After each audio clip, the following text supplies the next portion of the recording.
Welcome to the Crash Chords podcast, everyone. I want to take a moment at the very beginning of the podcast to talk about something really important. This past week, I got engaged, and I'm actually really excited about it. And instead of doing some kind of silly intro or have Steve make fun of me, which is usually the case. Raise your glasses! Yeah! Yes, yes, yes! So much for the serious tone. I got engaged to Sarah Bisman, who's a guest on the podcast, a member of the Wasties, TV actress. We met a little over a year ago, and I got to propose to her at the end of her Wasties set at the Way Station last week. And it's probably the best decision I've ever made in my life, because she makes me happier than anyone ever has in my whole entire life. So I just wanted to share with you guys, who know her from the Wasties and being a guest, both by herself and with the Wasties, that we got engaged, and we're very happy. And I actually got to spend the whole weekend with her after the engagement at Steampunk World's Fair, which I went to last year. And the really cool thing this year was I got to work with a bunch of bands that we've talked about a lot on the podcast. So obviously you guys remember that Painless Parker performed with the Wasties, but Noam also performs on his own as Painless. Of course.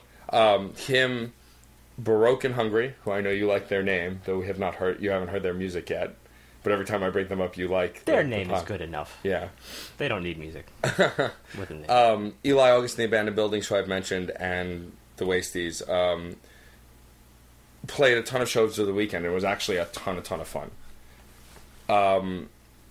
And one of these years, I'm going to get you guys to actually come with me, because it's out in Piscataway. It's actually not that far. That's not far at all. My dad worked there like every day for 30 years. So I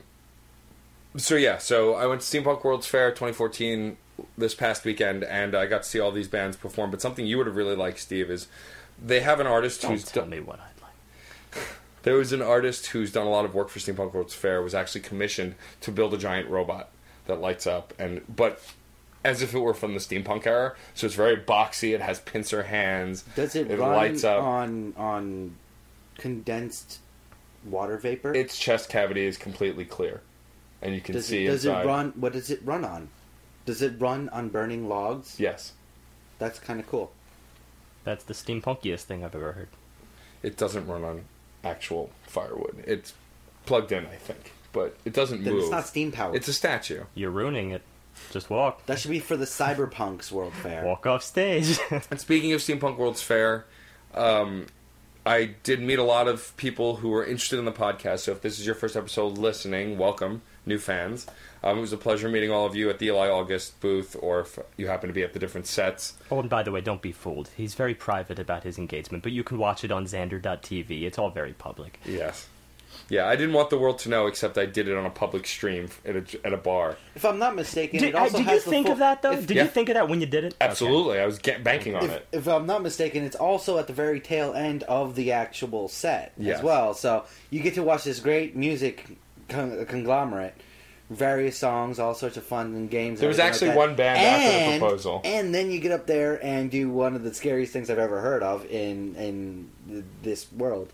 For you. It's terrifying. For you. I want to just say something. I am not a believer in marriage or anything like that from my personal point of view. But I've known Matt for a very, very, very long time now.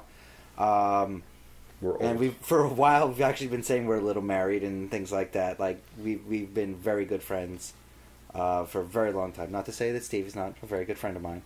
But I'll just sit here and do my thing.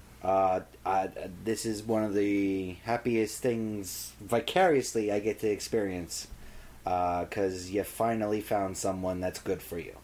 Thank you. Because I've been there during some bad times.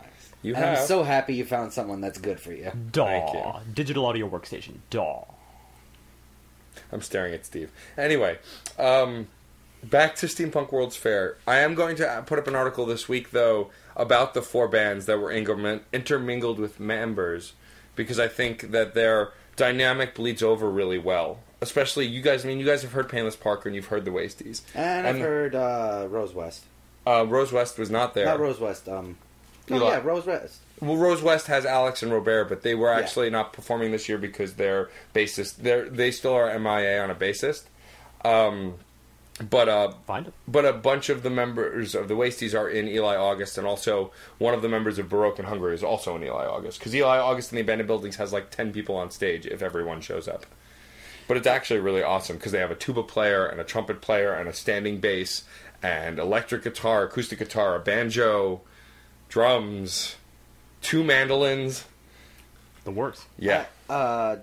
Question, because I can't remember the name. Who was the artist that St. Vincent used to work with, that everybody you are in love with used to work with? David Byrne from the Talking Heads. Now, they don't have... Oh, no, I'm sorry. Actually, well, he worked with... I think the person you're talking about is Sufjan Stevens. That's who I called the farmer of artists. The farmer of artists. Many modern artists in their own very unique While genres. they don't have one of those... just the variety of bands and the musical sounds that comes out of the Wasties and everyone they're associated with, because between them there's what, like... That's true, they do like seem to be 6 somewhat or 7, of a... like, different bands. They're somewhat of a centerpiece. Someone, yeah. Yeah. And it kind of all comes back to the Wasties, but it's really nice to know that there is a lot of distinction between their individual products, their separate from each other products, and their full conglomerate product. There's a lot of differences, but you still get a lot of the same music. Sarah's individual work? No. Yeah, and it does stand apart from, like... Rose West? Yeah. Painless's stuff stands way apart from what Gnome does in the rest of the band. Right. I mean, it's actually kind of... Oh, wouldn't it be lovely if we can think of the Wasties as that Sufjan Stevens' parent band in, that's in why 5 to 10 that's why I'm years. making that illusion. It's kind of different that way. Well, I mean, I believe that Painless Parker has been performing much longer on his own, as well as the Rose West. I think the Wasties came later because they were all friends. But I'm saying it's a centerpiece. Yes, there's a lot of overlap with those bands. Do the members of the Wasties together have the clout, I suppose, to call upon this collective? They're not their collective members, but also their related members, like the Baroque and Hungary and all these others. Well, yeah. I mean, it's mostly Eli August calling on everyone. Eli August. Oh, so he's really the parent. Okay. Well, he's sort of. Sarah doesn't perform with Eli August, but Eli August had a lot of connections, as I understand it, had a lot of connections with the Steampunk World's Fair, and brought along the bands that he was associated with. So a lot of the band, like Robert, Molly, Alex, and Noam, are now all in Eli August and the Abandoned Buildings. Whereas Matt DeBlas of Baroque and Hungary is also in Eli August. And then all of the Wasties, are in the band with Sarah. And then Painless performs on his own. So he pulls everyone with him, and we've gotten invited back. I don't know. This is the second year the Wasties have been playing there. I don't know how many years Steampunk World's Fair has been going on. But this is the second year the Wasties have played there.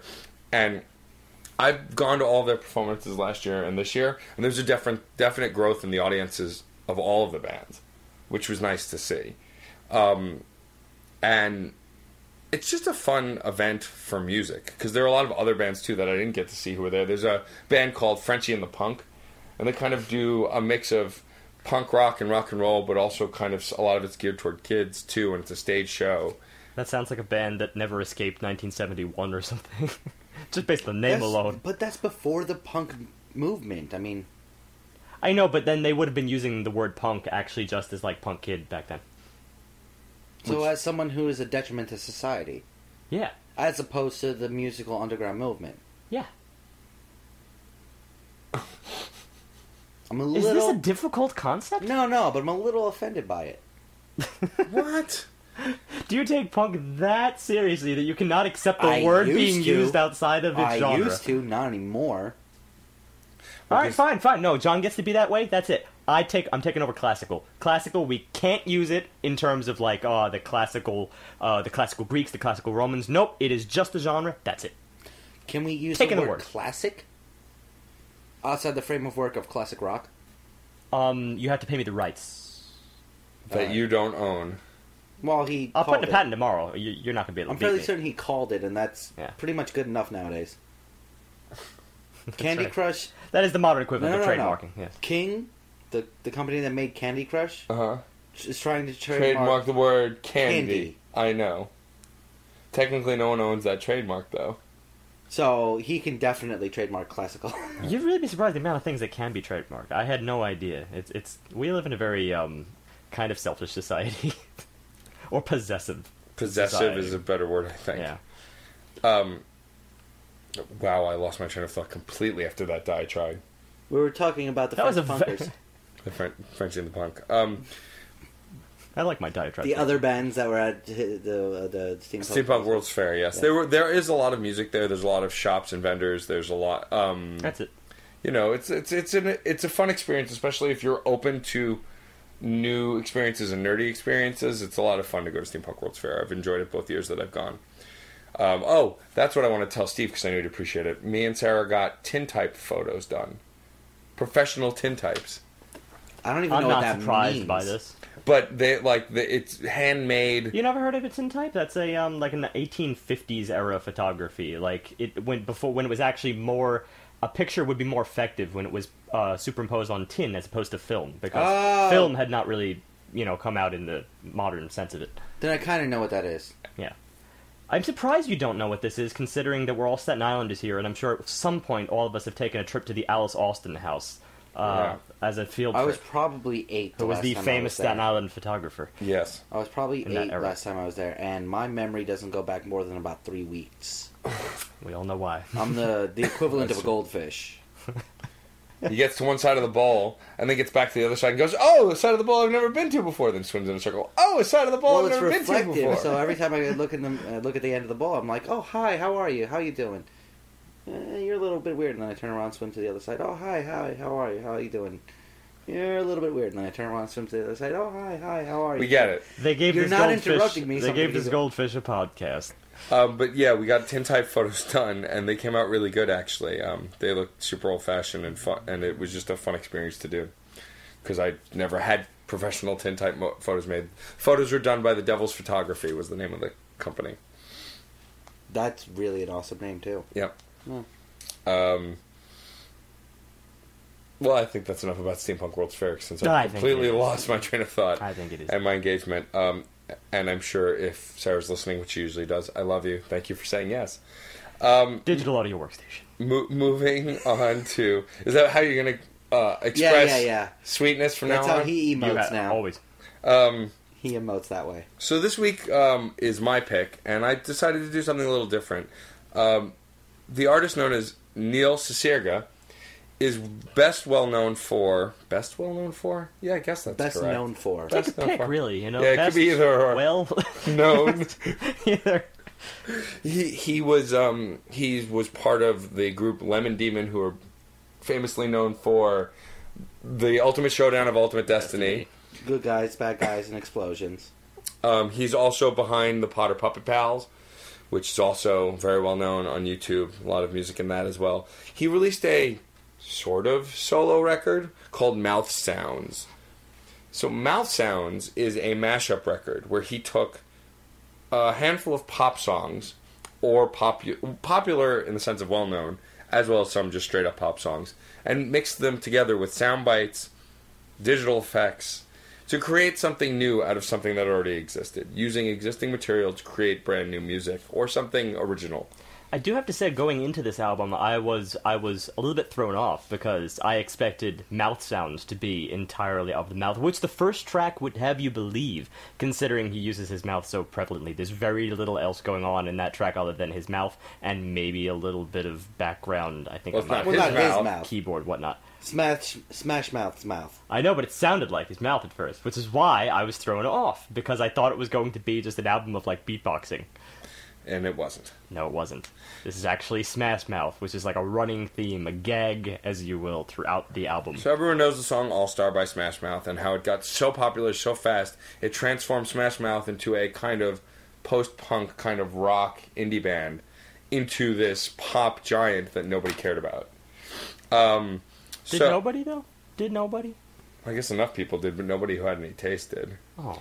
Strike that. Reverse it. I liked them for a while. Insinuating you don't now. Stand by your remarks, well, don't you? I've evolved past them. The first track on the record is called Promenade, Satellite Pictures at an Exhibition. So the interesting thing about this is it's all vocal, using the words some and Body. It's taken from All-Star. Mussorgsky's Pictures at an Exhibition, which goes back to like 1880 or something like that. So it's a very common, very stately theme, and it's kind of twisted. It's kind of twisting his stateliness with his dementia, as it were, because this I have to say is a fairly abrasive track. Yeah, to start out, to say the least. The idea is he took. Mostly just using sound bites of the word "some" and "body," sung by the lead singer of Smash Mouth, whose name I'm blanking on, but it'll come to me later, to recreate this. Is it a classical piece? Oh, yeah. Okay. I wanted to make sure I'm using the right term. So it's a classical piece. But late romantic, if we're being technical. Oh, well, he owes you 50 cents either way. That's true. That's true. I'll talk later. But and Hey Now. I wrote these down on purpose. Some, Body, and Hey Now. Using just these vocalizations to create this classical piece. Well, he also takes those words and throws them in the pretty much the right key to replicate. And he distorts them, puts them higher, lower, faster, slower. Like back and forth and up and down. Hey now, hey now, hey now. So he's really kind of thickening it out. He's making it almost a little bit more complex than the original melody was, because the original melody never had this stacking monstrosity on top of it. And he kind of, when you hear all this together, it sounds very busy, which kind of lends to why it can also sound abrasive. Yeah, but it is recognizable. That's the big thing. Oh, it's very easily recognizable. Which is, I mean, it's somewhat of an iconic piece being redesigned. Definitely. I mean, not really in this generation, but in our generation, the nearly 30s to over. It's pan-generational. It's one of those pieces. It is recognizable, and it took me more than one listen to, though, to really recognize it. It was. I was just really thinking about the wicked distortion that he's throwing in everything, and the fact that I really, after the first sum, like I can't get Smash Mouth out of my head. Well, it's because on top of those mouth sounds, there we also get quite a bit of phasing in the background. It's as I said, and there's a ton of distortion too, and it gets really loud and really low, and it kind of wore on and kind of got annoying and. And it doesn't sound like we're building a very positive picture of this piece so far. Yeah, it was kind of smart in its way. It was fun at first, but it really did wear on me very quickly. I gotta say, as an album opener, this was considering what I thought going in, again, thinking that it was actually mouth sounds. This wasn't a very positive opening track. I didn't know, of course, what I was going to get later on the album. So, I didn't know the extent of the mashup quality here. For me, I was entertained by it. I didn't think it was necessarily pleasant at all times, but I was entertained. What really entertains me, and it sounds like from what we were talking about offline, what entertained John is moving on to the natural transition this track has right into the second track, which is called Modest Mouth. I wanted to make sure I pronounce it properly. This album is just full of puns. So this is a mashup of Float On by Modest Mouse and All Star by Smash Mouth. It's the music from, for the most part, with some mixing, but it's for the most part, the music of Float On with the lyrics and vocals redundant. Well, this is what I would probably call his... This is what I would call his standard format. Of All-Star. I think. Right. Yeah. And I think that is his standard format. His standard format is to take two tracks, and he doesn't do this in every single track in the album, but the vast majority he does. He takes two tracks, and he usually takes the backbeat or the driving figuration of one track and kind of omit the lyrics there, except perhaps with flourishes and choruses and whatnot. But the primary lyrics are taken from the other track. Yes. That's generally what he does, and this is kind of the first instance where you get that format. It's a carefree, almost predictable mashup technique, but I was at least enjoying this track compared to the previous. I was really enjoying this track. This is one of my favorite, not my favorite, but one of my favorite Modest Mouse tracks. It's one of the most popular Modest Mouse tracks. What amused me the most is, though, so we got a lot of psalms in the first track. This track starts with psalm, then Float On kicks in, and then after a few beats, the actual singing starts with "Body Told Me," and then it's the all-star lyrics. And I thought that kind of get the hint, like, okay, I see what he's doing here. Yeah, it was very good use of spacing. And, it really was. He's starting to show that he can really manipulate tracks more than just bit by bit, byte by byte. But in that case, it was a weird turn for me because Modest Mouse Float On is a very reflective track, and to have All Star as a very reflective track, it lost a little bit of its oomph, especially in the choruses for me. And it kind of threw me for a loop because of that. It lost a lot of its power. I wasn't quite feeling it. The verses were great, but the choruses, not so much. I definitely got that from a musical perspective, although it's funny because from a theme perspective, even though it seems almost a little silly to reference theme on a mashup album, that you have to wonder about his choices here. You have to wonder why he chose these pieces and decided they would be a good blend. And at least as far as the second track is concerned, I think this really works in terms of the lyrics of Float On being, don't worry, we'll all float on. It's just a very kind of relaxed, sit back, things will turn out well, while the lyrics to All Star are very rejuvenating. Not necessarily relaxed, but at the same time, it's also a things will be okay kind of track if you just, work hard, be an all-star, to kind of get your game on. Yeah, exactly. Go play. What I really also I was trying to avoid that. What I really yet you're the one who let us into it. Yeah, I did. What I also really like is towards about the halfway mark of the track, I believe it was, they start around as well. And they do it in a way that it follows itself very well. It's mixed very well that you don't feel overwhelmed and it's not a lot of noise. I was really smiling by that part. Yeah. I really enjoyed the way they did mix in a little bit of Modest Mouse vocals. We All Float On Okay does come up. And that was a nitpicky part for me, and that is for a much different reason. And this is where I think the mixing is starting to break down a little. Because you have the we'll all float on, all right. That part, I love that part. That's the chorus, that's the anthem of Modest Mouse. But the iconic whistling from All Star is really just thrown on top of it and drowning it out. That, I think, should have been reversed. I think he should have had that nice low-key whistling in the background and really, pushed out there the Modest Mouse aspect. I think it would have really, really hooked me right there if that had been that way. It's a fair point. I think, with one thing about mashup albums is you always can kind of imagine different ways to do it, because there are an infinite number of ways to do it. I mean, once you have your framework, you could really play around with it to your heart's content. Sometimes you're a little more constricted than others, but at least I think here he found a framework that at least worked on a primal level, just because both are so uplifting.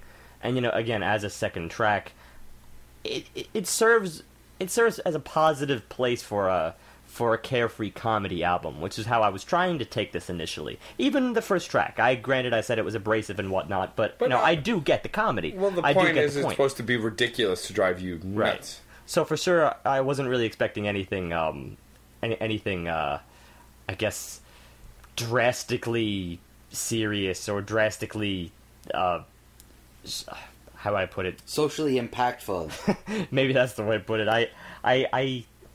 I wasn't really getting any of that from Modest Mouth. Well, no, Modest Mouth was lighthearted, but it wasn't comedy. It was just a lighthearted, fun mix. Right. But comedy comes in more in track 3.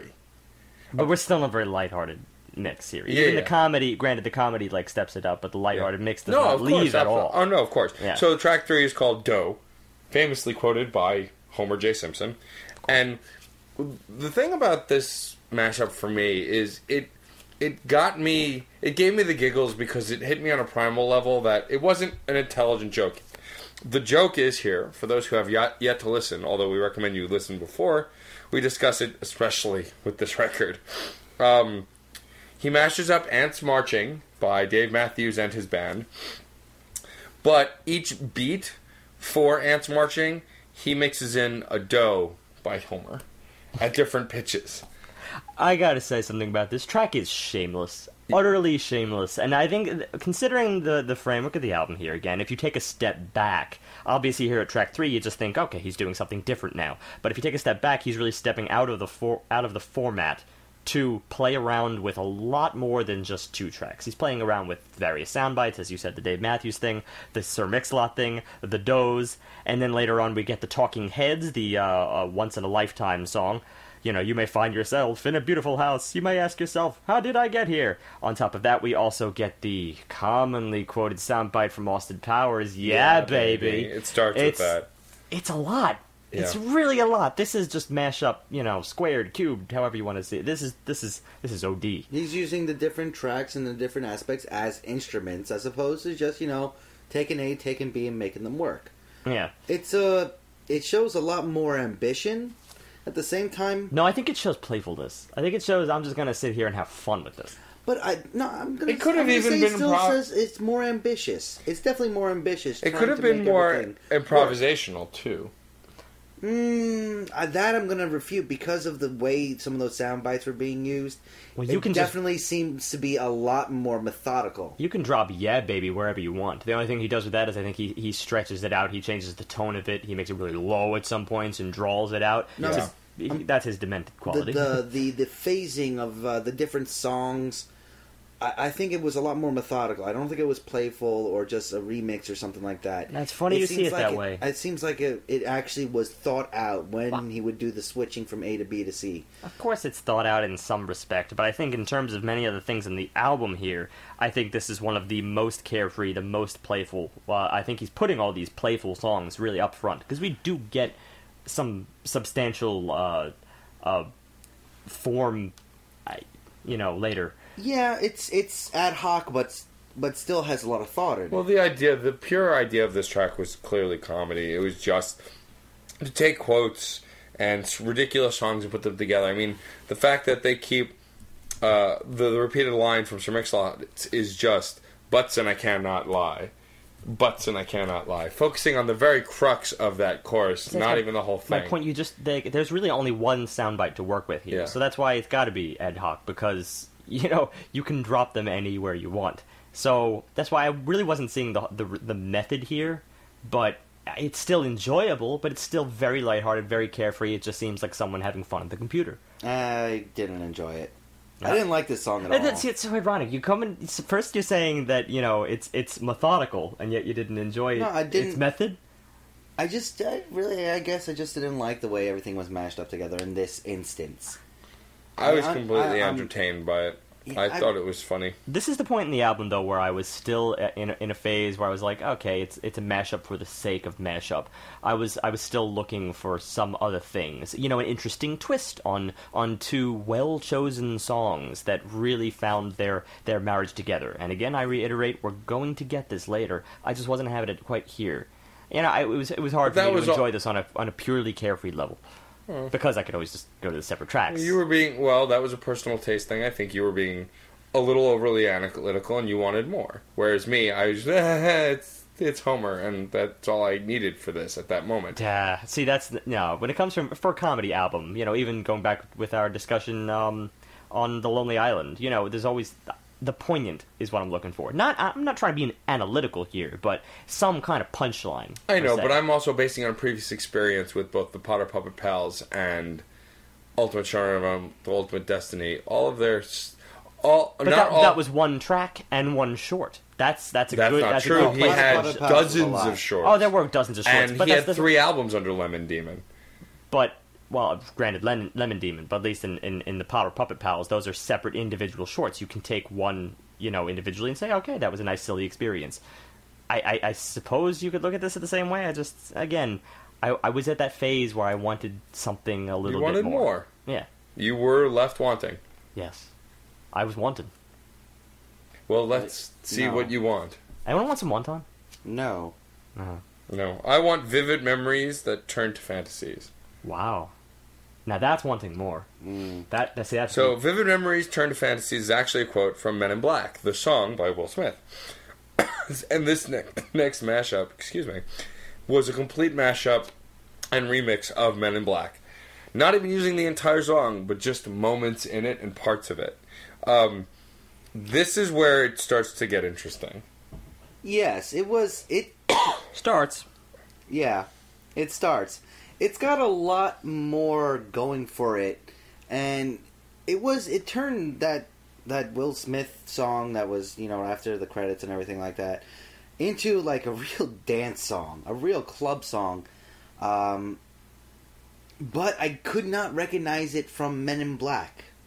Like, I feel like it lost the core of the original song. I disagree. I could hear the backbeat. That was ingrained in my memory. I remember that every piece of that movie from 1999. I still have the VHS, which featured his music video at the very end. Right before that really, really awesome sequence where everything zooms out and the whole entire universe is just a marble that's being played with by aliens. Yeah. Love that. Anyway, it really went hand in hand with that, which is why it's ingrained in my memory. So yes, all I need is a few quotes from the song, obviously sung by Will Smith, and I'm placed immediately right back there. So there was no problem with me. I'm right there with Steve also. Connection. I recognized Men in Black. I didn't recognize the song in this. And That's the song. That's and what I'm telling you... No. But I'm telling you, it was there, in the backbeat and the rhythm, if you looked for it. You don't remember the song as well as you think you do. I watched the song and compared it. I mean, I didn't find it. That's what I'm saying here. Then I don't know what you're not hearing, because I heard it. I heard the connecting backbeat, the rhythm... Well, whether we heard it or not, I suppose is irrelevant as to what he's actually doing with this.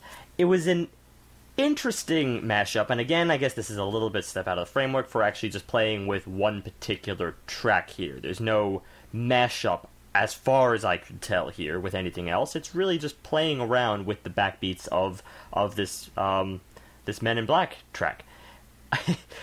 Barring the very odd insert, shall we do this together? Sure. Bees! Wait. Bees? Bees! And you would say that, Will Smith would say that, and then there would be buzzing, and I wouldn't understand. Like, where's that coming from? That wasn't in the movie.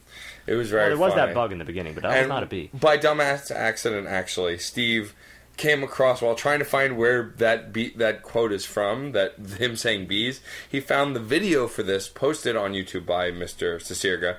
And it's just a photo of the scene where they first hit turbo in Men in Black, and Will Smith is screaming when they zoom in on his face and his mouth's open with the word bees in his mouth. It's the only image in this whole YouTube video of this very song. And for the life of me, I cannot recall an instance of Will Smith saying bees. Bees. If there's a person out there who knows the origin of this particular quote, please do post it in the comments. I would love to know, because there's something just inherently comedic about Will Smith yelling out, bees! Yeah, it was very funny. So it's on that. Clearly, you know what it is? It's on the same level as Nicolas Cage going, "Not the bees." That's what I thought of. That's exactly what I thought of when I was at this. I mean, not the bees. Anyway, the song itself... yeah, this is not really going a far cry from a critique at the moment. I really, really was impressed by the mixing and distortion work, and not just the distortion, but the use of it. The playing around with the line Men in Black, with the way he was changing up the tempo work, the way he was adding and subtracting layers. I really was enjoying it for that aspect. It was it turned out to be a really good club song. I'll admit that with the piano in here, the build-ups, there were some pretty clever things done. This is definitely the track where I started to appreciate what he's doing a little bit, but I still am going to withhold my finer analytical points on this album from this track, just because I still think here, 4 tracks in, I'm not seeing the substance yet. It's a cool thing he's doing. I was definitely more entertained by this point than I was in the previous tracks. And that's definitely a plus, of course, in terms of a comedy album, if I'm going to interpret it as such. Which I assume most of us would go into anything Neil Cicierega is doing as comedy. Yes. Okay. Granted, he's still a good mixer, good layerer. Producer, there you are. But incorporates layering, doesn't it? Bees! Yeah, I guess that's really all I got to take away from this. Me too. I mean, my notes are literally bees, funny, really well mixed. And that pretty much sums up the entire song. Yeah, so I'll be fair here. At least at this point, I'm not really trying to be analytical. I'm really not. Was not going into these 4 tracks attempting to find anything of strong strategic musical value that will last the test of time. It's just really, really quirky and a flavor of the month or the minute or however you will. Now we go into another very odd one. Bill's Like Jean's Spirit. So this is a mashup, obviously, by the title, of Billie Jean by Michael Jackson and Smells Like Teen Spirit by Nirvana. My issue with this song is, I think, unique in the fact that it's actually the opposite problem that Steve had. So this album, it takes pretty much an even measuring of Teen Spirit and Billie Jean over each other, almost in a continuous cycle. It's not like you mix part of it here and part of it there. Both songs are almost running completely over each other, with the vocals also in parts running over each other. The verses are mostly Billie Jean with a little bit of Teen Spirit, and then it kind of flips in the choruses where you get a heavier guitar and more Teen Spirit. I liked the way the verses mixed. I thought they did a really good job of using the effects from Billie Jean with some of the great riffs and beat from Teen Spirit. But then moving on into the chorus is where I get jarred. Because you bring in the heavy guitar of the chorus in Teen Spirit, and it kind of drowns out everything else. I feel like it unsyncs also how the chorus is going. I'm on the same chapter as Matt on this one. I have different reasons to be upset with the chorus, and that is because, well, the verses were primarily Kurt Cobain's vocal work. You really don't hear much of Jackson in the background. And there is a heavy fusion of the music from both songs. In the chorus, you have both singers, both songs playing at the same time, really, really drowned out Michael Jackson, and it's kind of distorted in the background, and it really upset me. That was in the chorus, though, wasn't it? That was in the chorus. That's the chorus. Right. And that's what really upset me, is you had the potential to really change up the song and give Michael the part, or Kurt the part. But he doesn't do that. He tries to give them both, and I don't like it when he's putting both singing at the same time. You could do that with music. You can do that with the actual instruments. You can fuse them together very easily. But when you have two singers in such different keys, such different styles working, and singing two different songs, it just doesn't work for me. I'm at a very strange medium with this song. I mean, at least my experience with it from the second it started, I'm getting that oh moment, whereas if I read the title and it didn't quite give it away at that moment, Bills Like Teen Spirit, then of course the second it actually you get the groove, and then the second you hear what's his face, Kurt Cobain, of course. Second you hear his voice, it's like, okay, I think I see where this is going. But the meat of the song, I mean, the groove, again, this is the standard format here. The groove really is Billie Jean. The singing is Teen Spirit. And I definitely detected some moments where the notes might have clashed, and for me, that was the verse. I'm sorry. For me, the verses, granted they were interesting, and they had their dark twist, and, in this case, it's almost blending in the same way that track 2 blended, in a positive, relaxing way. This track blends by finding two tracks which are also kind of dark in their respective way, I guess you could say. Very respective. But, I don't know. The second then it went back to the chorus, it seemed so... I wasn't so focused on the key change and the chordal changes because Kurt Cobain wasn't really singing anything particularly in a key that was recognizable. You kind of just hear him screaming, which feels like it could cater to any kind of backbeat, which is why I seem to accept it more in the choruses. Granted, you still have Michael Jackson in the background there, but only briefly, and then they withdraw the voice, and it seemed fine to me after that. But then I twist it back around and say that this chorus kind of lasted a little bit too long, and Matt pointed out, well, even the original Teen Spirit kind of lasted a little bit too long in terms of the chorus just fading into this, well, not fading at all, but just droning on into this giant outro, and that's exactly what Cicierega here perpetuated. And just another thing, and this is really selfish and personal, I've always found that Smells Like Teen Spirit remixes and mashups, of which there are a lot of, work best when they keep the music and drop Kurt. It just seems to work best. Well, one of my favorites is Smells Like Rickrolled. which is just I love that mashup.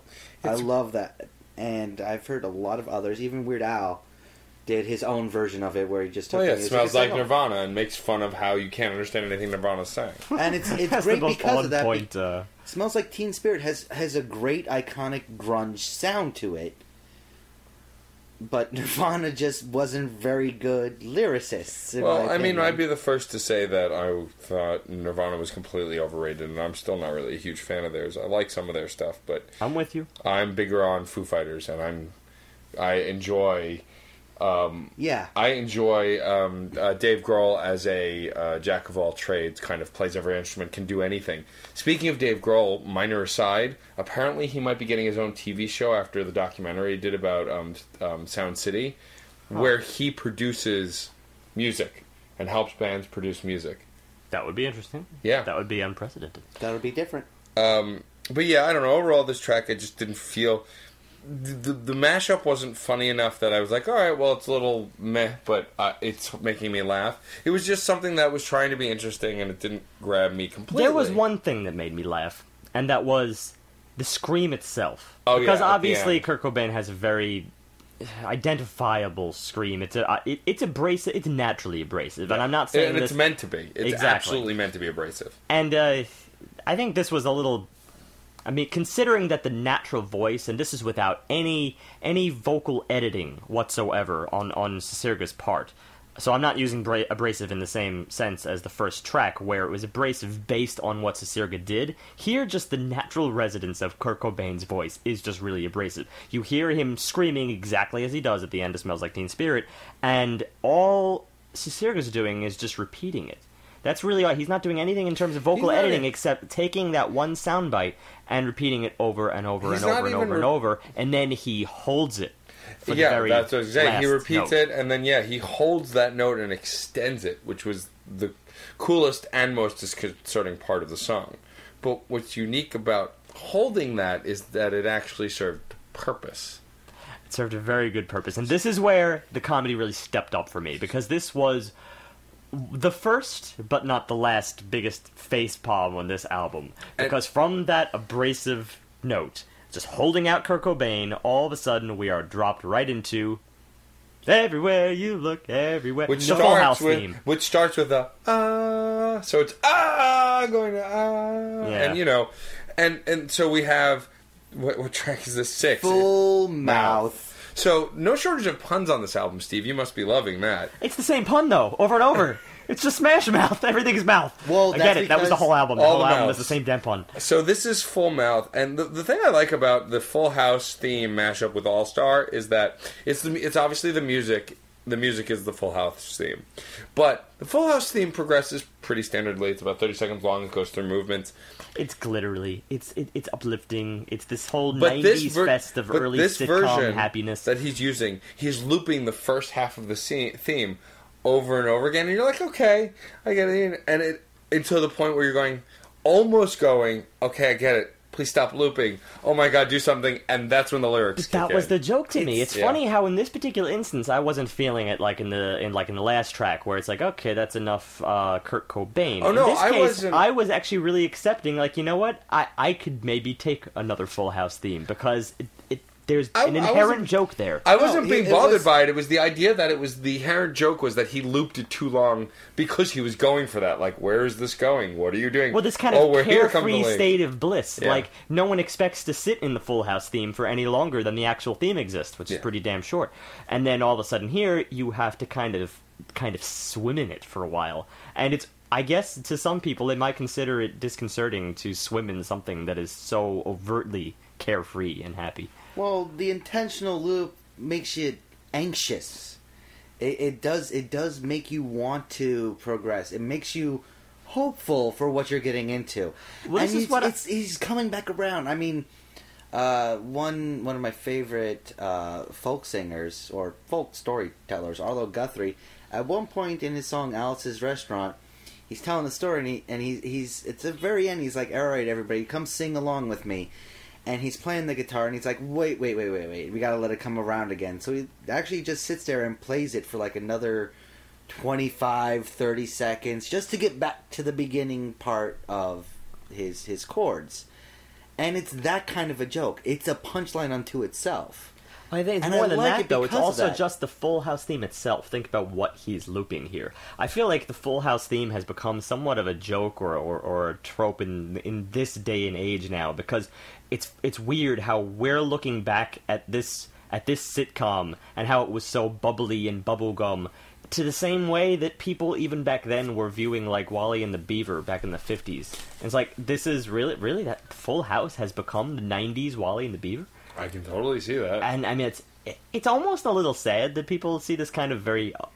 It was an enjoyable sitcom. It's not a sitcom that I would... It. You know, it wasn't like top of the line, but it was... Cut it out. Oh, it's mostly Uncle Joey that makes it so hackney. He did do Popeye. Yeah. And I gotta say... Dave Coulier. I gotta say, seeing those scenes of San Francisco and then like the staircase houses, it makes me feel bubbly. Yes, wholesome. Wholesome is the word. And I think it's kind of sad that present day society is viewing this with such malice. But what I really liked about this song is when All Star does kick in. He slows down Smash Mouth, makes it stay in step with the beat, and he doesn't miss a beat. It fits so perfectly the way he slows it down and sticks it in. It just... slows it down, sticks it in, yeah. If Modest I was hoping you'd miss that. If Modest Mouth was reflective, this one was hopeful. Yeah. Hopeful and joyous. Like, I'm going to refute that a little bit. No, it's like only in one area, and this is toward the end of the track, because this is where the All-Star lyrics start layering one on top of the other to form this round, exactly. And I guess I don't have to explain what a round is. Everyone here knows what a round is. Everyone has probably sung "Row, Row, Row Your Boat" at some point. So obviously, I think it's kind of an odd choice to use these all-star lyrics as a round, because I'm not sure it winds up so. You don't get that same synergy that you get from, let's say, "Row, Row, Row Your Boat." Instead, it's very jumbled, and the jumbledness goes back to that kind of slightly demented quality that he seems to be gradually peppering throughout this album. Yeah, but that's what I'm saying. That's why I can't interpret the entire track as just so glittery. It seems like there's a smidgen of irony in here. He's using the backdrop, the very carefree backdrop of the Full House theme to kind of create this awkwardness. I think that actually is perfect for it, though. Just from the point of view of Bob Saget's character. Oh, sure. I mean, he was the bumbling, smart but altruistic, kind of out there dad, and it speaks to his character itself. Wait, are you trying to tell me that someone from the internet who's made a career on trolling people is trying to troll us in this album? Yeah, he's kind of doing that right here. I think it just comes down to the fact that... I mean, again, I hate to bring in this word because it doesn't seem like it has any place on an album like this, but theme-wise, it's very interesting to use the Full House theme as this sort of staple of sensibility and wholesomeness while you're bounced against these other ideas. And in this case, you have the lyrics from All-Star, which are very much like, you can make it, you can make it, you can make it, but it implies there's going to be kind of a rough road. And then you pit that against the Full House theme, which is gradually falling into this demented loop, and it seems to commutatively imply that the road is not always so easy. So it's deep. You know what? I really don't think I'm reaching at this point. I really don't. And this is going to be supported by the time I get to this next track here. But you just made a really nice, deep metaphor thing. Yeah, it did. Yeah, I did that. So you said, in other words, your kind of problems that you seem to be having with this track are that it's just too deep? No, I'm not. This is not a problem at all. Oh, it's not a problem. Not a problem. From my point of view, you were phrasing it as a problem. No, I was phrasing it as a problem because I was disagreeing with you. Because you seem to see it as a little more glittery than I saw it. No. I definitely see what you're talking about. I don't know if I would actually go as far as you, and this is me saying that. Yes, this is you saying that. But I could definitely see where you're coming from here. But I think you're going to be a little more behind me as I go into this next track here. Track 7, Alanis. Alanis. Sorry. Alanis Morissette. Alanis Morissette, of course. But it's Alanis. I say Alanis. I'm a little conflicted on this track. Or at least I started out conflicted on this track. I don't think I'm conflicted anymore. I think I know exactly what I'm going to say here. First of all, there's no giveaways this time. We don't get the pun within the title. We just get Alanis. So we really don't know what the mashup is going to be. In other words, he doesn't give away the joke before the joke comes. So we start by simply hearing her voice. The track here begins with the bridge of her big single, You Oughta Know. And then, when it drops into the chorus of the song, the chorus of You Oughta Know, it's probably, I'm going to say, the biggest facepalm on the album, because we are right back to the Full House theme again. Right back. And I'm going to try to explain why I think this is both odd and brilliant on the same exact plane. On one hand, and hear me out, I'm not convinced that this really works on a musical level. And yeah, I'm going to go out on a limb and guess that's the point of this track here. Sure, we're in the same time signature, it's 4/4, whoop-de-friggin-do, he found 2 songs in 4/4. But, in the Full House theme, we've got a little more chordal changes here, really. We actually have a driving, walking bass, right on down the major scale, which is sort of paraphrased by the saxophone melody. It's so major, it is nauseating. It's this very air-free, carefree cheer, exactly what I talked about in the last track. Think of toddler-age Mary-Kate and Ashley with smiles that could sign peace treaties. That kind of thing.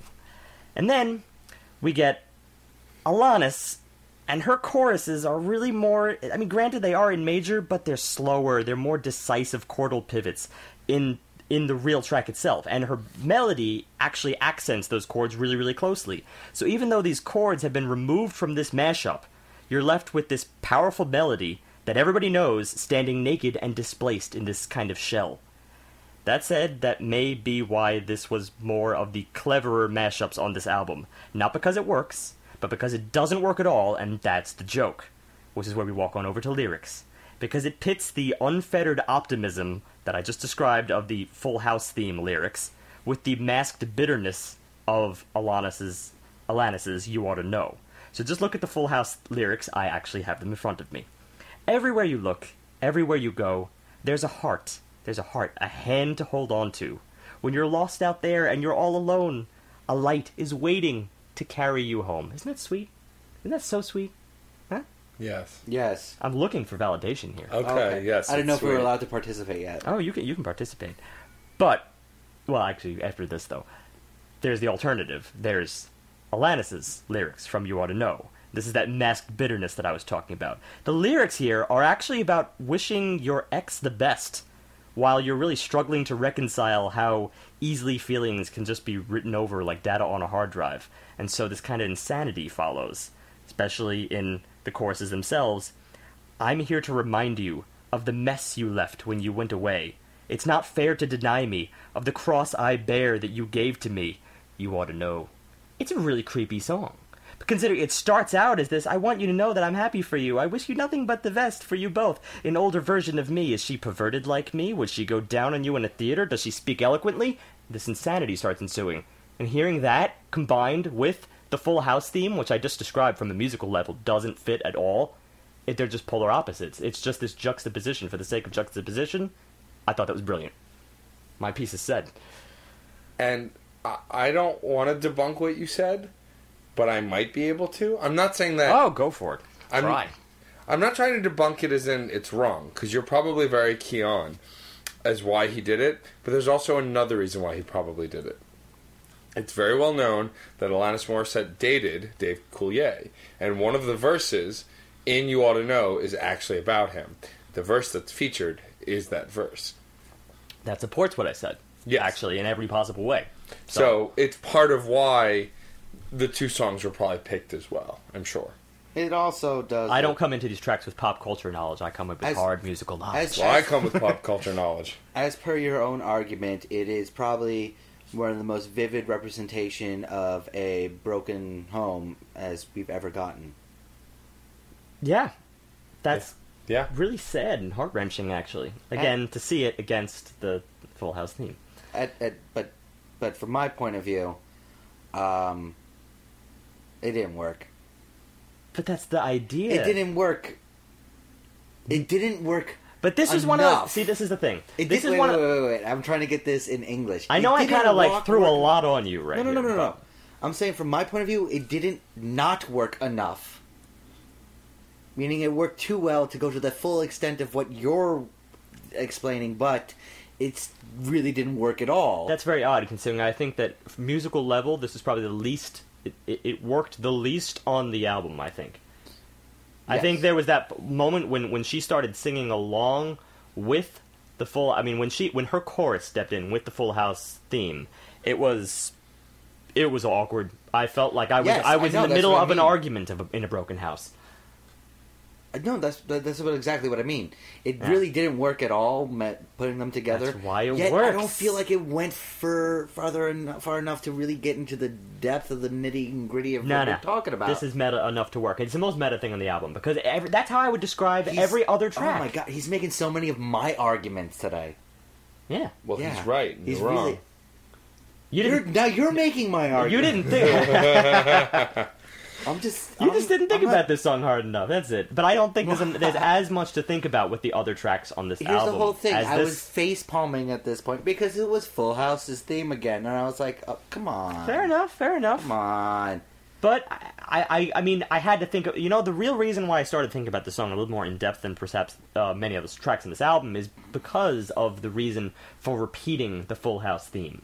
The only other case of repetition that we get here is the All-Star theme, which is, again, the only other running theme in this album, that, just work hard and you'll make it and you'll make it. It's a very uplifting track in its own right, and it keeps popping up in all these other tracks, but this kind of had a little message in and of itself. Why would you put two tracks back-to-back with the Full House theme?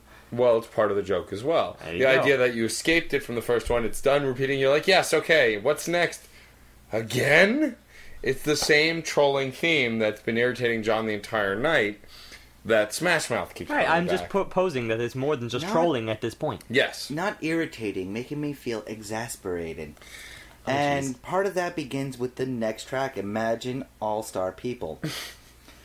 And the reason for that is, while... don't forget the sign-off, though. We get, as a transition to this track, or maybe more as an interlude for everything, we get the sign-off production company... you're right, I forgot about that. For all the sitcoms. That was cool, and that made me laugh. Because you're sitting there, and it's literally just one sign-off after the other, and you're guessing which one it's from which show. That's okay. That would have been Fox. That would have been NBC. That would have been WB before it became they were for CW. Specific sitcoms in many instances. There was Not definitely the Seinfeld one. There's definitely the Simpsons one there, and I think specific there was a Nickelodeon production companies. Right, exactly. Right, but the Fox one was there as well. The generic Fox. The 20th Century Fox, exactly. And again, I just think that was nice as a conclusion to. You're already having a sitcom theme there to begin with, so you conclude these episodes, kind of just like wrap up all your sitcoms really quick. The story is over. I'm pretty sure they also included the More You Know theme too. I'm not 100% sure on it. Yeah, I don't know. I can't verify when that. I cannot confirm nor deny that. I had a teacher in high school who said that to me every freaking day. We also had a president who said that. That was actually kind of pointed in its own way. If you really want to get into the depth and start from Steve's argument, which has, like I said, some credence. I think you do. It kind of just explains the whole live sitcoms themselves. Yeah. Yeah. That's totally... I'm not going to go any further than that. I've said my piece. I'm done. Obviously, you've said your piece. Yeah. So, back to track 8. Imagine All-Star People. This is Imagine by John Lennon, the music mashed with a slowed down, slightly deeper version of All Star. Not even lyrics. Oh boy, I'm sorry, but in this particular case, we are right back to track 1 because it's almost the same exact vocal effect that he used in track 1 here to create the promenade. Slow distortion, slow distortion. Exactly, but of course this time it's not. Yeah, that was all slow distortion. This is just the vocal track. The background, Imagine, is almost very spot on as it was with John Lennon's original Imagine. But again, we get those few bars where it's just Imagine and we don't know what's coming, and then he gets to drop the joke.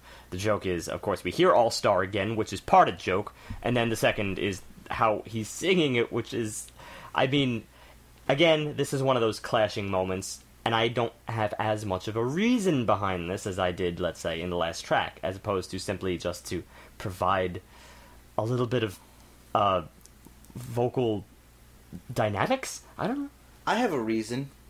That is because, and people will hate me for something like this, the music of Imagine is really simplistic and not worth much in the grand scheme without the actual lyrics of it. Oh yeah, it's a very just airy kind of ephemeral track. It's not... Well, it's extremely repetitive. It's...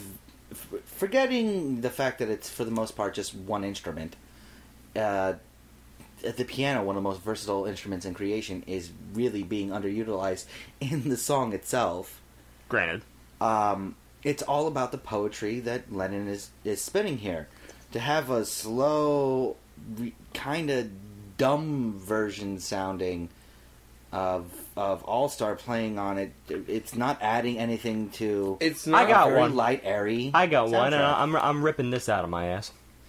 But I'm really going to stand by this one, though. I think it's as simple as imagining a better world, which is what John Lennon wanted to do, and then imagining a better you, which is what Smash Mouth was trying to do in All-Star. And both of which are kind of highfalutin dreams that are kind of a joke in their own right, because nothing is really talking about actual facts here. It's just these outlandish ideas. Hey, imagine this, imagine that. Well, none of that really does anything about the matter, which is why I think the joke steps in.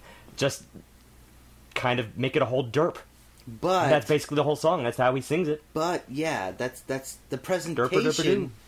doesn't really promote that. Somebody that kind of low. That is a derp if I've ever seen one. Granted, but it actually belies your idea of the combination of the two imagines, because it loses that actual pointed statement by making it derpy, and it does no. No, but I'm actually saying that is the joke. He's deep. It's no longer pointed. That is exactly what he's trying to do. He's trying to diminish the pointed quality, because really, when you think about it, not just John Lennon was not saying anything pointed. It was a nice dream. But it's not really grounded in reality. It's not grounded in facts. It's just, imagine that, the world will be a nice, happy, peaceful place, and that's it. But in this case, he's killing hope. You're both right. So what this song is doing is it's taking a song that's, let's be honest, average musically, and then putting average lyrics over it, giving us this realization that it's actually quite an average song. However, in its imagery with these lyrics over that music, it is conveying this idea of a higher hope, combining those two sounds together. No, see, that's where I disagree. I actually think that's the joke. I think he's trying to take away that and make it a highfalutin dream. I think that's a positive thing in the end, because I was never really that big a fan of the original John Lennon Imagine. It's a dream, yeah, it's hopeful, great, but it was kind of a weak... It's beautiful Robert Frost-esque poetry. I would say that insults Robert Frost. No, sweet and full of calories. I mean, that's exactly what it is. Granted, I love the song Imagine, but I love it because it's sweet, light, airy. A road less traveled. But the fact that, and I'll say it again, he's killing the idea of hoping. That's what he's saying. Hoping. I see that as a more positive thing than you do. No, but he's saying it's derpy, from your point of view. It's derpy to try to hope for a better world, a better you, a better whatever. I don't like that. I do, because I kind of think that's it's derpy to blindly hope. Bingo! For a better world. There's a difference between hoping and doing.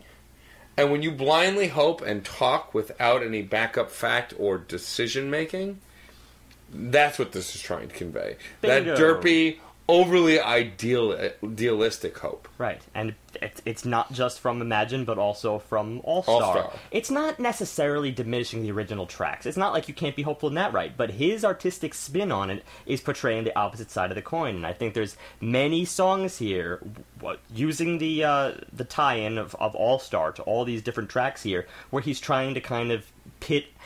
Again, I really don't think I'm going out on a limb here. I think he's really attempting to pit the understood idea of go get him, be positive, with cold, harsh reality, and I think that's really kind of cool. I will concede that one. I will concede to that, yeah. Yeah. I understand it. I don't like it. What? No, from a musical standpoint, from listening to this song, don't like it. From a musical standpoint, sure. I agree with you, and I don't think it's going to, change world. But then again, I think people overemphasize the original John Lennon Imagine. I agree with Matt. I think it was a very average song, kind of lackluster, and yet people held it on such a pedestal, not just because it's John Lennon, but because he was kind of that essence of the 60s at the time, and it got a little redundant. It really did. Mostly because it was John Lennon. Yeah. That's why it was as big as it was. I mean, we were just talking about Kurt Cobain and how people thought he was the best thing since the Second Coming, but he wasn't. He was actually not a great musician. Dave Grohl was a great musician. Kurt Cobain was just okay, but they put him up on a pedestal. Yeah. So I just want to be clear here. I don't think that Neil Cicierega is like all out dissing these artists at all. It's definitely an homage, but it's an artistic twist on an alternate point of view. Awareness too.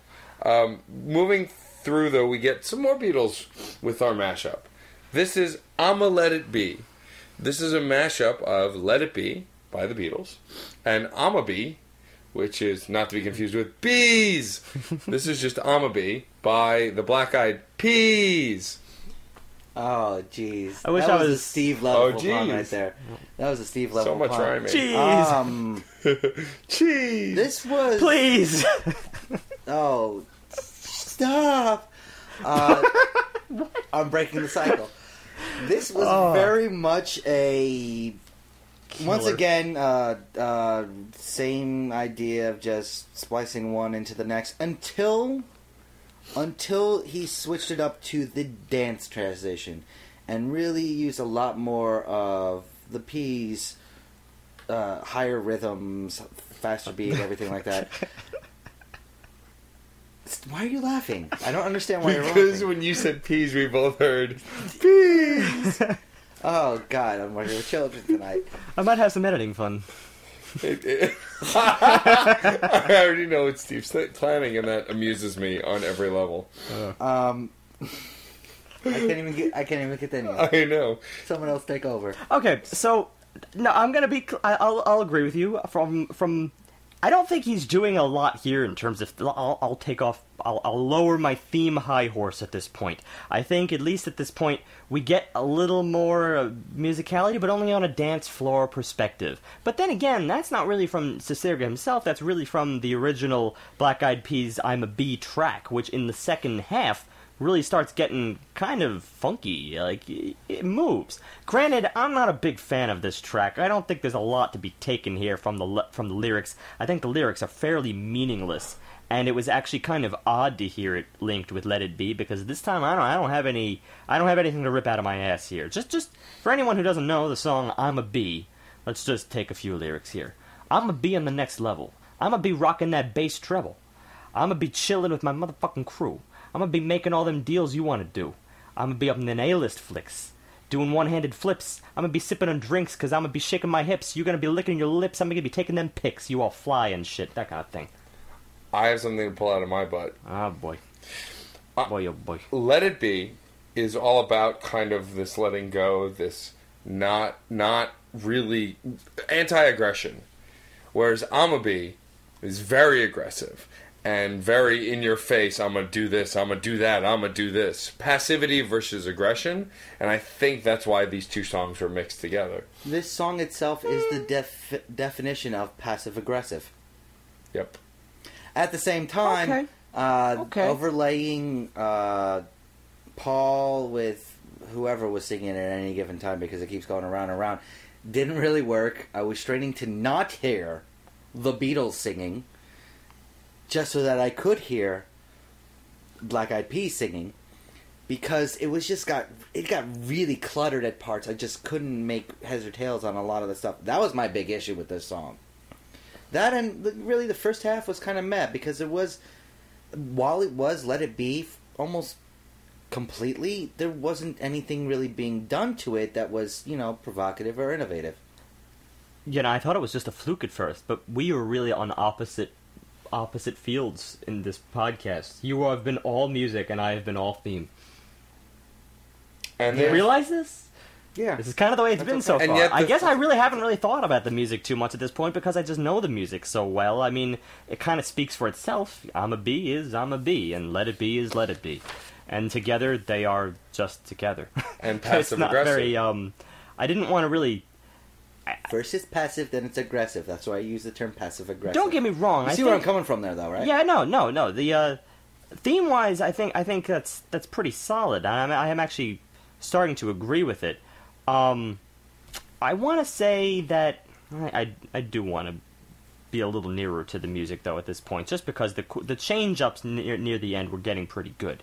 I agree that, granted, even though a lot of it was I'm a Bee's work and not Cicierega's, I think those jazzy, quick changes were really, really cool jumping off point from the dance floor electronica framework to jump off into Daft Punk, which we get in the very next track with Daft Mouth.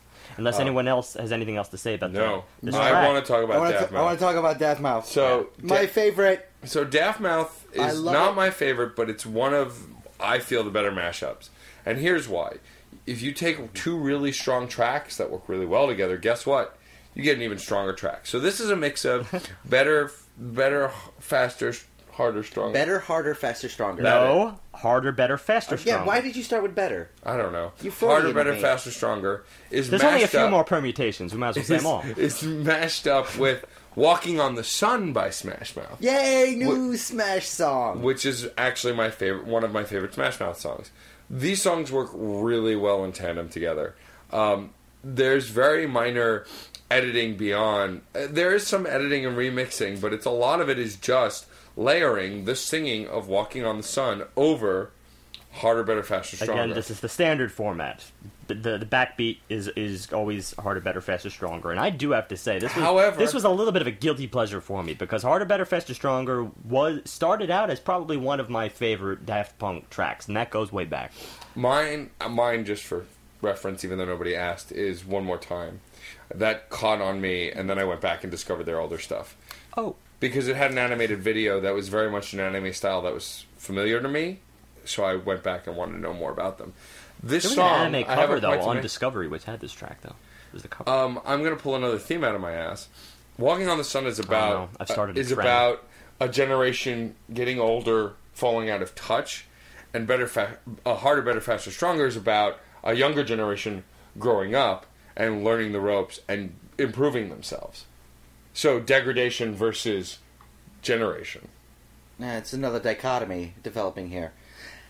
And because I was kind of ignoring theme on this whole album, I will say that there's a lot more editing and a lot more layering going on here than the two of you are actually giving credit to. The vocal work wasn't just straight played through. There was a lot of work in getting the inflection and pacing of the vocals. I would agree. Especially around, granted, it starts out slow. It starts out as the basic beat, but especially halfway through, he starts getting really, really creative with what is a fairly stable backbeat. He really, really plays around with it. And there's a lot of use of the actual music. Not a lot, but some use of the actual music from Walking on the Sun.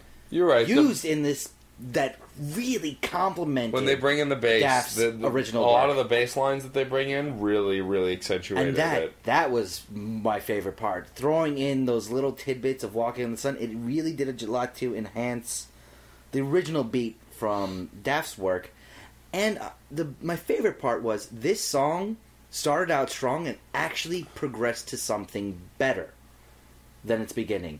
It got better as the song went along because he got extremely playful and extremely interesting in what he was doing. Well, I do think we've been, especially as I'm going off my theme tangents, I do think we've been neglecting some hard discussion about the quality of mashing music together, of mashing beat work. Again, it does come down to choice in the end, because some tracks offer more flexibility than others, and I think the Daft Punk track here was an excellent choice, because you're not seeing really a lot in terms of the track itself. It's kind of almost, it's minimal. There's not a lot going on there. It was very powerful at the time, and it's great on a dance floor because that's what Daft Punk always excelled at, is providing fairly minimal backbeats that would be just enough to really get you moving, but not so much that it would be full of clutter or anything. And that kind of provided a really good framework for what they did. And that's ideal for mixing because there's not a lot of chordal changes here. I think it's, again, just the standard 4-chord progression, which, again, you can kind of swap out. You could switch around those 4 chords. You could, retrograde, however you want to spin it. It could still sound very much like Harder, Better, Faster, Stronger. And then Walking on the Sun, using just the lyrics there, I mean, it wasn't the just lyrics the lyrics. catered No, quite it a bit. wasn't just the lyrics. That's what I'm saying. There was a lot of little interspersed work from Walking on the Sun that really did give it an extra little oomph, quite a bit of extra flavor as the song progressed. I mean, Daft Punk. No, you're right. It actually was. I think it was more they the drums. remix. It's electronica. They are very well known for remixing on the fly. Right. That's so what they do at their concerts. It's not like this is a slight to Daft Punk. But it's. I mean, the songs themselves. I mean, even Harder, Better, Faster, Stronger has been used a lot by professional artists in making music. Oh yeah. Daft collaborates a lot, so it's not, hard to hear this song being remixed. It comes down to a simple fact. I think they could have spun this any way you want. I'm not diminishing the creativity, but I think there were any number of ways to make this interesting, and, well, he's right on the money. It was interesting. It's impossible not to move to this track. Mostly, I would argue, because of the Daft Punk backbeat, but the Walking on the Sun is not to be sneezed at. I think it was a very appropriate choice. That's all I have to say. This is an appropriate track. It was good, but it was good using because that John word. It was good because it was appropriate. Yeah, no, I guess it is a John word. I guess I'm defending it this time for some reason. I don't know.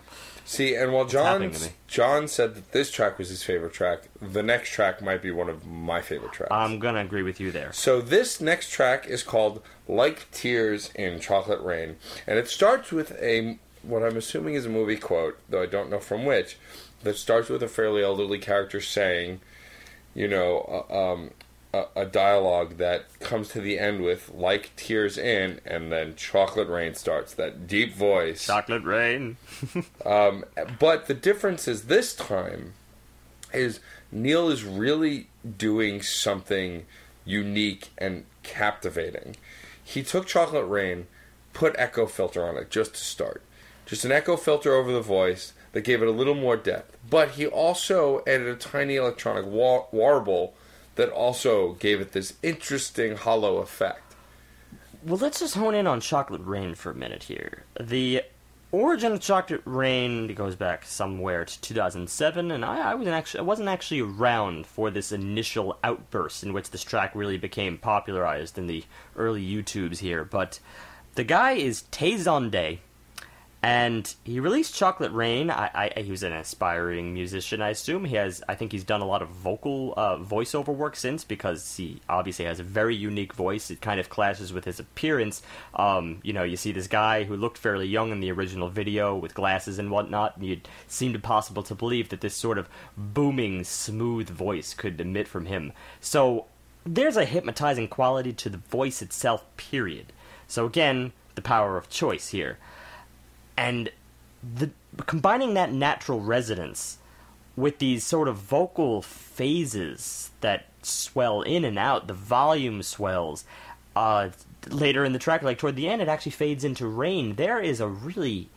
I don't think eerie is quite the word here, but there's a contemplative air about this track. A depth. There's a depth. That's too broad. This is specifically contemplation. I feel like I'm sitting in the rain thinking about life itself or the state of the universe. This is a whole nother level. We are not on a comedy album anymore. This is not something to simply snicker at the spectacle of. This is real. This is art within mashups.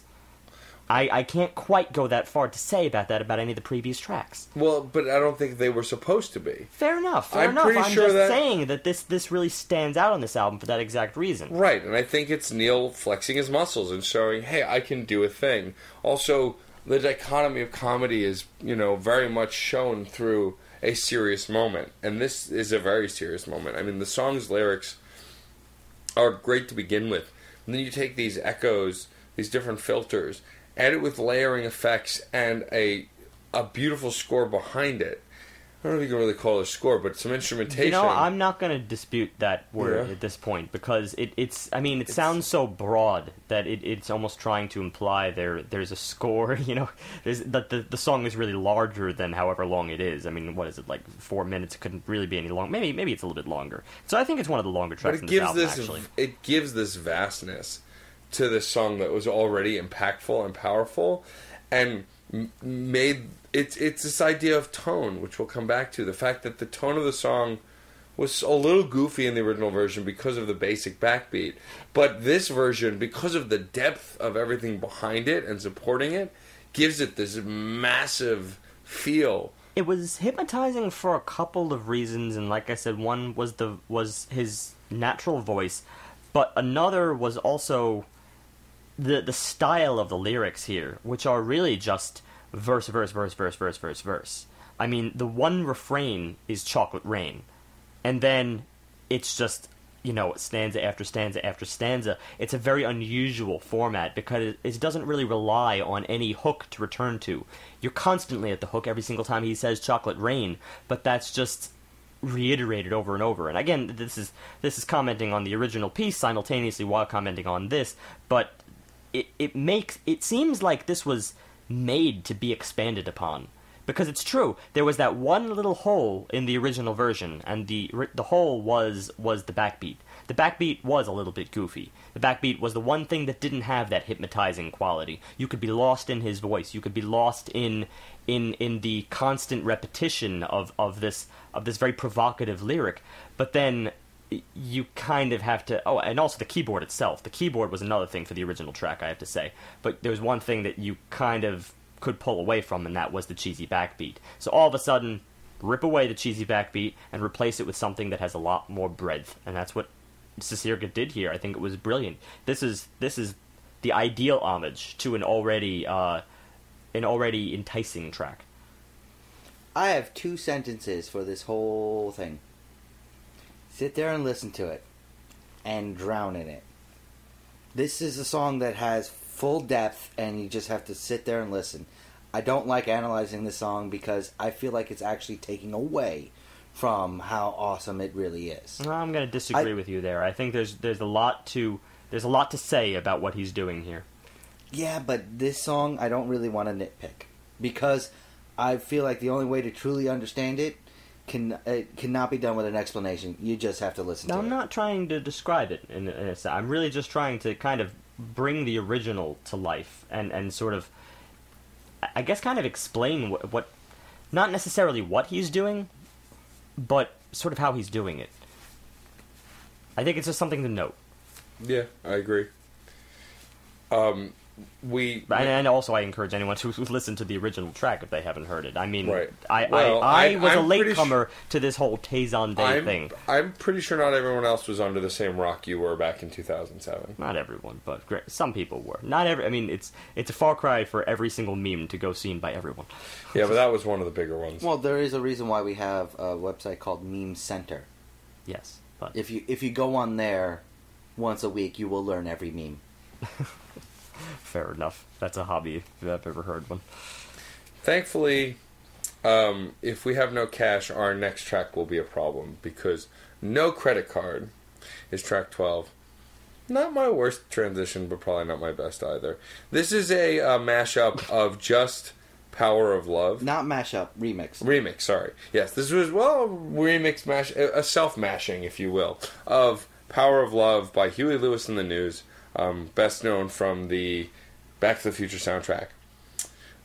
This was an interesting choice for a mashup, or a remix rather, because he only chose select lines and mostly used the instrumentation from the intro and the chorus. and then used a lot of distortion changes. There was a guitar solo at the end that was from the original track, somewhere around the 3-minute mark. This was one of the longer tracks. This one was, I believe, 3 or 4 minutes, maybe even 5. This is something that I think actually gives example of one of his bigger flaws. The same sort of issue I had with Doe, same sort of issue I had with Full Mouth, is that by only sampling such a select part of the song, he's not really acknowledging or utilizing the full potential of the source material. He's hindering himself in this case. It gets very repetitive. It loses so much power from the original and doesn't replace it with anything else that's nearly as enticing for me. It's very lackluster. I mean, I'm split on that. Granted, of course, I love the original track. It was very much popularized with Back to the Future, one of my favorite films. But then again, I'll agree with you on one level. And yes, it is lackluster, certainly from the perspective of, I guess, a couple things. I mean, I was impressed by what he was able to do, but yeah, it's not like I'm really reading into this track with the same scrutiny that I read into the previous tracks. This, I want to defend it for only one reason against what you said, and that's the fact that I don't think you should sneeze at honing in on a specific part of a track, because there's been very great things done with specific sound bites, and even though this may not be one of the greatest things done with specific sound bites, it's still interesting. It's an experiment. So when you say using the source material to its fullest potential, I kind of want to argue and say that's a little bit irrelevant, because this was an experiment on a more narrow part of the song, and I accepted that. I mean, I think that it was not anywhere near the best track on the record, but I enjoyed it. I didn't think it was a failed potential. I just thought it was fun, and it's okay. Maybe people laugh at the original, Huey Lewis. Maybe because they laugh at the original Huey Lewis, it's hard to laugh at a remix of Huey Lewis. It's almost redundant. They laugh at it. I don't feel like they laugh at that people song. Do. No, people. I mean people. I don't think people do. I'm being very general. Not everyone. They generally do. I think this is a really well-recognized love song. Okay. I mean, yeah, it's preachy. I run into a lot of jokes about Huey Lewis in the news. I don't see why there has to be so many, but I don't know. It's what I encounter. Well, I think in the my reason travels. There's so many jokes about Huey Lewis in the news is because they were a rock and roll band that were the antithesis of the rock and roll band. They were all clean cut. They were straight edge. They didn't really party, get sick. They didn't smash stuff. AKA, they were the original rock and roll band. Right, but in the time period of the 80s where... Yeah, they should. Oh, but that's funny, though, because the 80s, even though the 80s had the opposite edge, like the punk and the death metal was starting to, come to fruition, there was another movement in the 80s simultaneously that was just as much a throwback to the 50s as the 50s were. It was New Age, and they were clean cut, and they were straightforward. Granted, this is not I would never call Huey Lewis New Age, but still, they fit the bill. They fit the bill in terms of appearance. Yeah. So, no, it's not uncharacteristic for the 80s, I'm arguing. If anything, they were actually a great fusion of New Age and rock and roll in the words you just said. Yeah. Yeah. The 80s liked their clean cut simultaneously with their... hair metal. Exactly. Sure. But we did run into another problem with this song. Did we? The super long, way too long ending. It did run a lot longer. Yeah, it didn't just run long for me. I was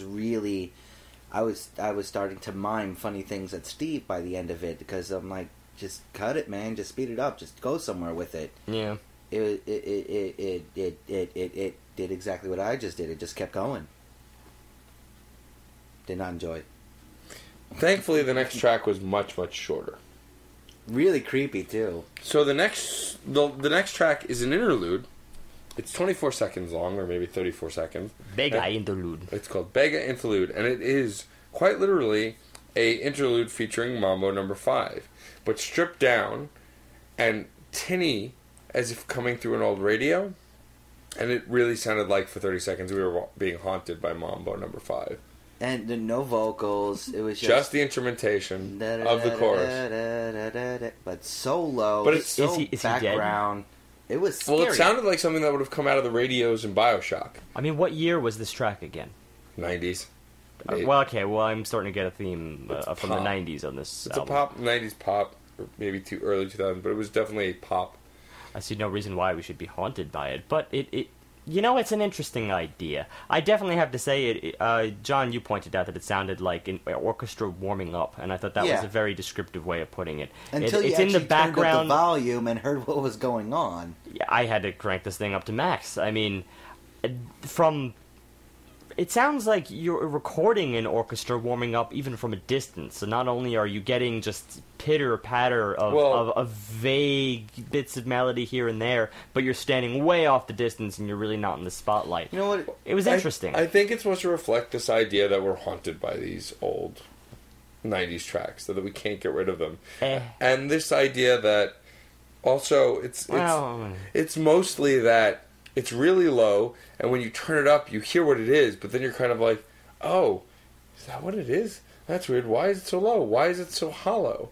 It's got this kind of very ghostly essence to it. It's I wouldn't say it's haunting, but it's more of a your neighbor downstairs is playing the radio loud enough that you can hear it's being played, but not quite loud enough to know what's being played. It's unidentifiable. It's the unknown more than that. Well, there's no reason to tack on additional metaphors here. I think you have a good one with the orchestra warming up. It's very vague. I think it's enough to say that it's vague. You don't know where it's going. I almost don't want to go too far with the 90s thing, like you said. But then again, it's not a bad call, Matt. I mean, to say that pop 90s themes are haunting us in a way, it's actually not bad when you consider many other tracks on this album. I just said, actually, not just a minute ago, that it's yet another 90s track here, which this album seems to be dominated by. It definitely is more of a period study. I mean, think of even the sound bites. The Simpsons Doe earlier on, the Austin Powers Yeah Baby, all 90s references too. Very much. We get a little bit of early 2000s crossover. We get some late 80s with The Power of Love and whatnot. And then there's that very odd throw-in with the Mussorgskis at the very Pictures in an Exhibition with track 1. So, yeah, I don't know. I do think there's a haunting quality to this album. Somewhat of these echoes from the past. And actually, I think I just called it Pictures why else would you pick a track called Pictures at an Exhibition, which was actually the original title of Mussorgsky's. So, yeah, they're just pictures. It's kind of got that faded photographs feeling. Snapshots of different things. And yet they didn't use Nickelback. We should be thankful of that. Then we'd have to listen to an album. He's trolling you enough with All Star. Maybe he's not that cruel. That's true too. Well, we don't get All Star and Melt Everyone. So Melt Everyone, which is my favorite track. It's my second favorite. Wait, you just said you had a favorite track. No, I said like Tears in Chocolate Rain was almost his favorite track. Yeah. Oh, really? This is actually my favorite track. Dang. Melt Everyone, first of all, features a song by one of my favorite artists. I'm a big fan of Rob Thomas, both in his work solo and with Matchbox 20. This Melt Everyone features Smooth by Santana and Rob Thomas. However, it's only represented in specific places. He takes Rob Thomas's natural, broken, kind of raspy voice and adds so much effect to it that it sounds computeristic and disjointed. There is one aspect of the original track that I don't believe actually undergoes much of a shift, and that is the guitar work. You can't mess with Santana. But you add, just putting that out there. But everything else, they added this glitchy, techie overlap. It's essentially chiptune music, but still melodic enough, and with enough other sounds to go with the chiptune, it adds this creepy Castlevania-esque vibe to the song. He took the line "Melt Everyone" from the actual song and did it to the song. I like that idea.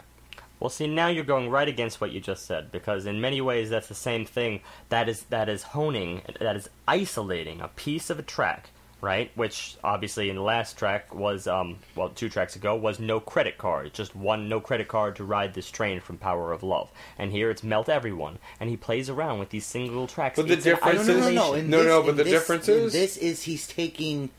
The whole line. song. He's taking the line, Melt Everyone, and not making a track around that line, but applying that idea to the track. But otherwise, it's still the full song. Whereas in No Credit Card, John's gripe was he's only using parts of the song. He's using the tiniest little Does he really use the full song here in Melt Everyone? From beginning to end.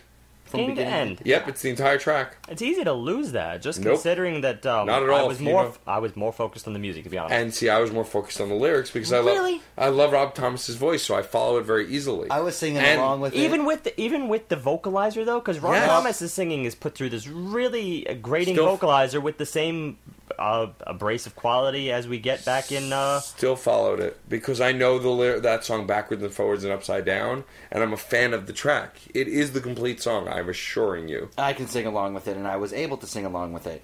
Okay, and what we got back in... But this was I'm going to put it out there that this is the same... This is the first instance, actually, where I was probably more obsessed, I guess, with what Cicierega was doing than what the intricacies of the source material was. So I guess you could say I was less interested in smooth here, but I was a lot more interested in the 8-bit work that Cicierega was doing. How he was sort of taking the original work and then kind of replacing it with There's no argument there. Yeah. Absolutely not. That's the quintessence. I mean, that's the genius but here. It's still all pulled from this base of smooth. The guitar work, because the guitar work doesn't change. And also... The actual chiptune parallels. Doesn't exactly restate it, but it parallels the original beat work from Smooth. But hands down, the music is the most interesting part of this track. I'm just saying I was able to follow the lyrics. It also speaks to the original title. I mean, just think what is smoother than something that's been completely melted and puddled and everything like that. It levels out, it spreads out, it becomes just one glossy little thing. It also speaks to the theme work that we seem to be developing of something in the past. I liken to the way the vocals were being played as melted tape deck. I mean, it's damaged, it's, old and almost, ancient. This would have been recorded on a cassette as much as it might have been on a CD. Sure. It would have been damaged. You would have had, maybe scoring or something like that. You throw it into, 1980s, whatever car you drive. You throw it in there. It gets damaged. It gets broken apart. That's what happened here. That's history being destroyed. Even though it's set in a framework that's very much a much more modern, chiptune-styled electronica idea. I was just going to say that also originated back in the 80s. I'm going on my little tirade. Don't interrupt. Also originated back in the 80s. It is kind of the personification of this theme work you're talking about here. It took an idea, it made it both old and new at the same time. Maybe I'm just not as connected to the original track to see it as such. I see Santana, believe it or not, as a little more of a timeless thing. I don't see his work as like a period study. Well, no, I'm not saying that Santana... I'm saying the way he treated this track speaks exactly to the theme work of what you guys were developing and what I am on board on. It's both old and new at the same time. It's undergone a transformation, but it kind of take an evolutionary step back in style. It is exactly what it is. Forget about the song itself. Doing this to a song, it wouldn't matter what it was at that point, is a very pointed statement. To do it in such a way, to hone in on that little idea, that one little line, melt everyone, and do it to the song, to melt the song, to puddle the song, while trying to reinvent it is an incredible idea.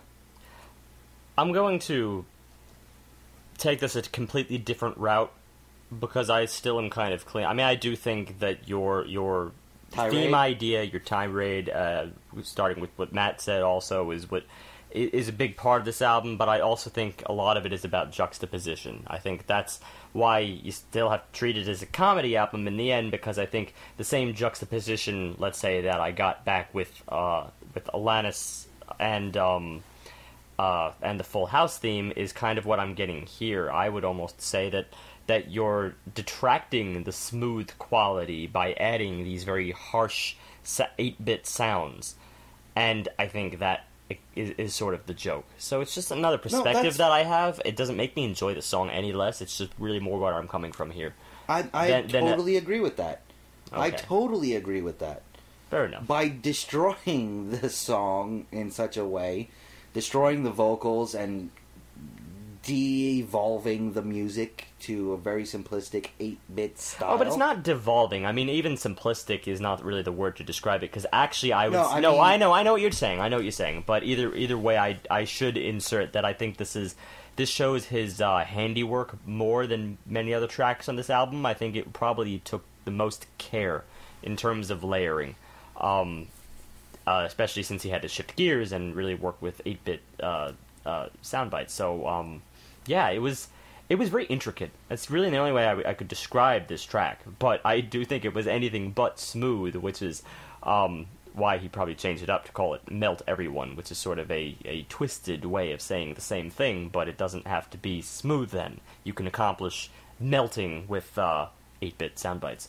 So, again, playing around with tone, which again we will come to. Emotional tone is what I got a different spin on here. That's what I enjoyed out of it. There's also that one little aspect of Santana's guitar, which didn't change, shining through. That was the essence of it, and it actually managed to tie it all together. You might have had a more disparate array of beeps and boops if it wasn't for that Santana guitar as the anchor throughout it all. So yeah, very interesting. And of course, we get the all-star interlude.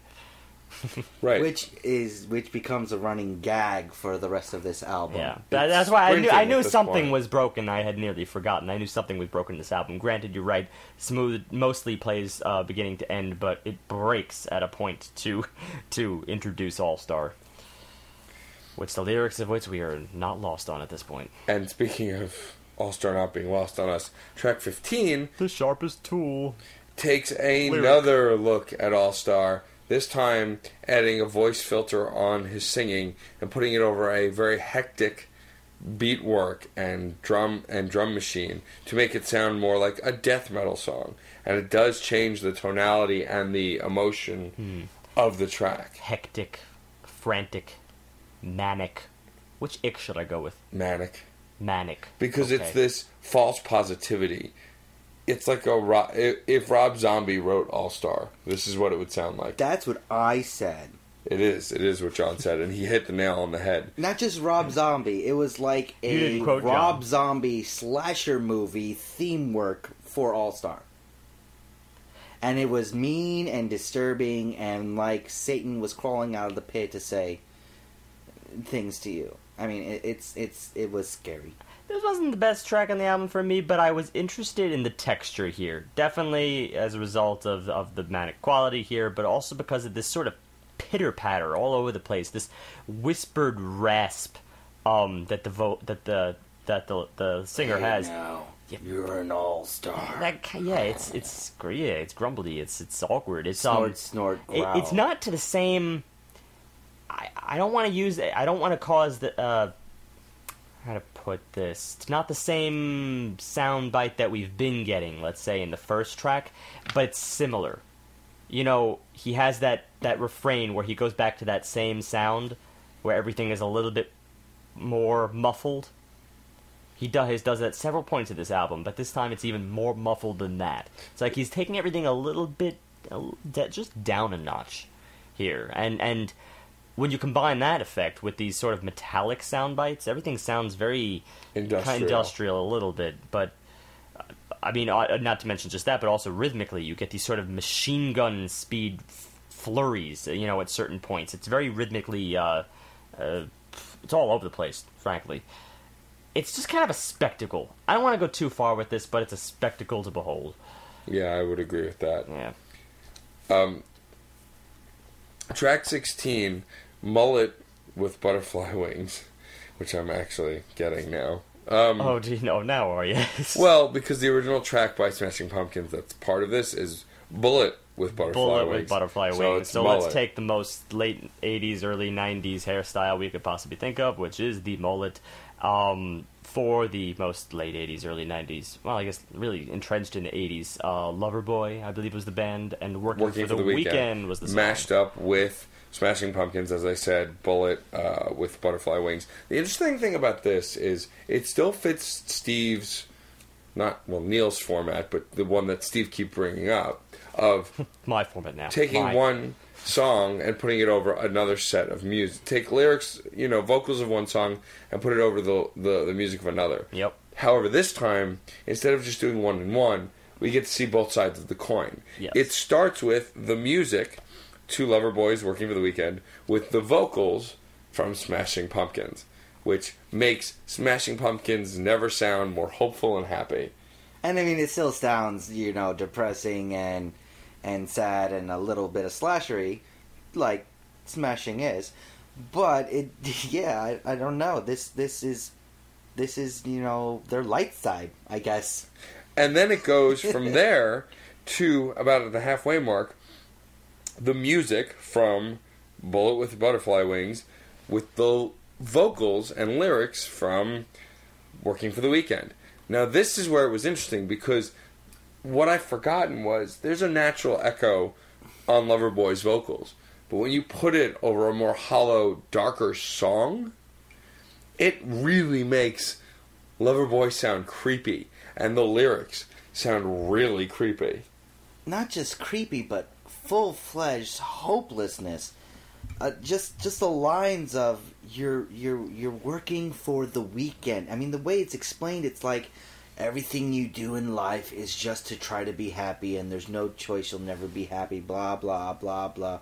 Oh, that's really sad. I just feel like this is one of the best examples on the album of how when you change the music under the words being said, it can very easily change the meaning of those words. Which is what we try to emphasize in many, many album reviews. Sometimes it doesn't always matter what you're saying. If the music doesn't support it, then it can kind of suffer artistically, and he's kind of just playing around with that concept and showing you both sides of the coin, face value. And it worked very well. And I mean, it's very, very... It wasn't even that they took the straight music from Smashing 2. They took really just the guitar work. Even the drums were out of it for the most part. A lot of the percussion was gone. Yeah. And when you hear lines, when you hear everyone's going off the deep end, everyone needs a second chance. Oh, that's just creep, man. Forlorn. That's like Edgar Allan Poe kind of creep. It's also, I mean, considering this is the penultimate track here on this album, I think using those lyrics right there from Working for the Weekend, I mean, it's uplifting in its own way, in a more honed way, I guess you could say, than All Star really is. And I think it's appropriate that he's sort of switching the angle at this point, since there seems to be a kind of underlying critique of that carefree optimism, kind of again implying that there's a struggle beneath, and Working for the Weekend implies the struggle as opposed to the blindness. Again, I don't think there's any malice here or hard feelings against Smash Mouth. I do think this is an homage, but I think there is that artistic spin and a message beneath it. So yeah, I think the lyrics to Working for the Weekend worked really, really well here. And it took one of the happiest songs and transformed it forever for me. There you are. Our final track on the album is called Smooth Flow, and Neil takes us out on a very peaceful note. This mixes, what was it, Enya's? Enya's Sail Away with, we have the return of Smooth by Rob Thomas featuring... By Santana. Santana featuring Rob Thomas. Order matters, actually. So, this one, it decides to leave Rob Thomas's vocals more or less untouched, but they are beautifully layered over Enya's Sail Away, musically. And this is something that gave the song a more beautiful meaning. I mean, the idea of looking, a hot summer day, looking for fun, looking for that beautiful woman, putting it over Sail Away gave it a more endearing... Ethereal quality. Ethereal. That's what I said. Same thing. This one I've actually heard both ways. Syllable. But it made it sound gorgeous. It just gave it this breathiness that the original track doesn't have, but with this mix, it does. I mean, they did throw in those couple of lines from All Star again, which just made me exhausted. Somewhat yeah, frustrated. I gotta say, I mean, as much as I know it's totally intertwined with the theme here, because that's weird. I mean, it throws in the All-Star lyrics here again, where I thought the penultimate track might have actually been spinning it in the reverse, but then he throws this right back here again. Maybe as if to imply, I don't know, maybe I'm going out on a limb here, but maybe as if to imply that it does kind of really come back to hope in the end. Like, you have to take that moment where you have to be real, but then it's still going to come back to hope. I mean, everything kind of falls back on luck at a certain point, doesn't it? Right. Well, at times, I mean, it takes Smooth, which is very much a braggart type of a song. Yeah. It's very much and kind of makes it a lovely dream-esque... More sincere. It makes it sincere. Yep. And it's done in a beautiful way, and I actually quite like it as a closer. Considering how abrasive the start of the album was, the fact that the ending was so peaceful is kind of full circle. Yeah. I mean, there's been a lot of themes in this also with relaxing and whatnot, with the whole concept of let it be. Yeah. I think there's a peaceful element there, whereas... I don't know, I feel like he's just kind of coming at the idea of hashing out your problems from a multitude of angles. Relax on one hand, don't worry about it. But then on another hand, well, work when you need to work. Then on another hand, hope, sometimes hope and faith is all you need beneath that. It kind of says, well, no one of those things relied upon can help you. I think that sums it up quite well. So, I'll take us into the wrap-up. Go for it. I actually enjoyed the originals of every single one of these songs that was used. I didn't like what he did with a lot of them, because I didn't, as I said back in, which one did I say? When I really saw it was No Credit Card. Power of Love. I feel like he's taking these great songs, and some of them really have a lot of potential. Just look at Smells Like Teen Spirit. It's been used to really do some amazing things for other songs. I think he's underutilizing a lot of the stuff that he's got here. That being said, he actually has a very good ear for a lot of his layering work, a lot of his mashup work. A lot of his remixing. He's got control, which is what a lot of remixing doesn't have. In a live setting, having the illusion of everything going awry, of things starting to break down, is a great theme, but it's actually a lot of control involved with it, a lot of planning ahead of how you're going to do something. That's what really makes it feel spur of the moment. We use words like ad hoc during the podcast, but you can't do these sort of things, remixes and mashups like this, as an ad hoc idea. Not all the songs, though, came out really that well. I really thought Doe was very mediocre at best. There was a lot of mediocrity. That's I think, really the major crux I have, the major problem I have with this. It seems just a simple layering. There's a lot of issues, but I love so many of these songs. I really don't know how to explain it, but my rating is like my rating is a 3.5. There's a lot of good here and a lot of intelligence, but it just, there's so many faults in this album, I can't put it higher than that. I really don't know where to go with on this one. But I know where I stand. No, it's a fair rating. You're definitely thinking about, I think, the music a little more in this instance. Which is it's a strange one. Let's face it. We know exactly what we're looking at here. We're looking at a mashup album. The original material was not written. This is an exercise in something kind of different. Have we only done maybe one remix album before? We've done Mogwai's thing, which was actually a collection of artists remixing Mogwai's tracks. Yeah. And we did Weird Al, which had its own fair share of spoofs and remixes. That's very similar in concept, actually, true. I gotta say something about this. I think, even though I'm very intrigued by the remixing that's there and by the expert computer work that's going on, and I agree it's not there in every single track. Sometimes the random devil, enters the room and sort of tries to dominate things, and I call him a devil because he seems to be somewhat of an entity which will take over the focus of an artist in any given moment. I mean, you said, John, that he has focus, and I do think he has focused in places, but there are also those moments where I just know he's sitting down to have fun. And it is enjoyable on that level alone, but maybe beyond that I gotta wonder, and I was scratching my head in that regard through many of these earlier tracks. I think I know where my biggest issue comes from, and I think this might be where you're coming from too. Yeah, it's fun, but we're not dealing with original work here, per se.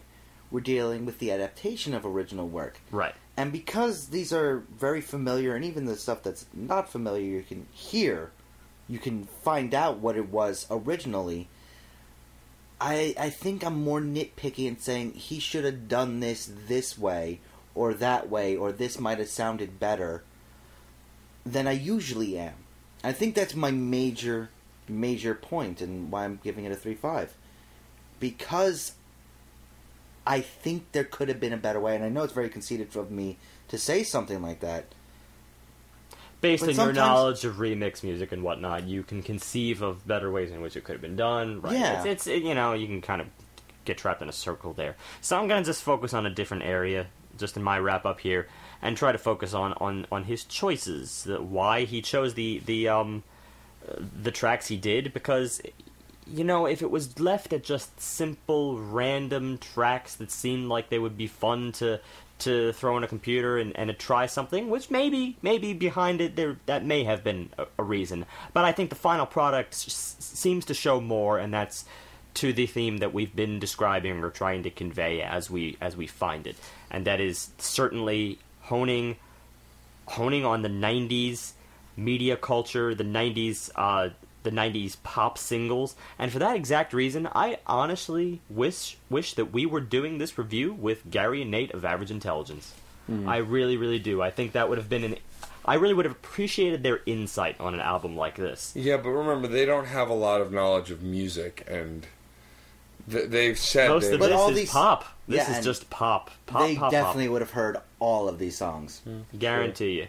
And I would have loved to hear their insight on the Full House theme and whatnot. It just seems like it would have been an interesting experiment. Because I'm thinking really of the type of artist that Neil Cicierega is. He is a pop culture artist. He hit his stride with the Ultimate Showdown, the Ultimate Destiny, which is just pop culture, inundation. And then on top of that, he kind of dips his toes into whatever really is sort of the flavor that day and making his little commentary here and there. And sometimes he is just silly behind that. And there's absolutely nothing wrong with that. There's poignancy where you find it, but not always, and that's okay.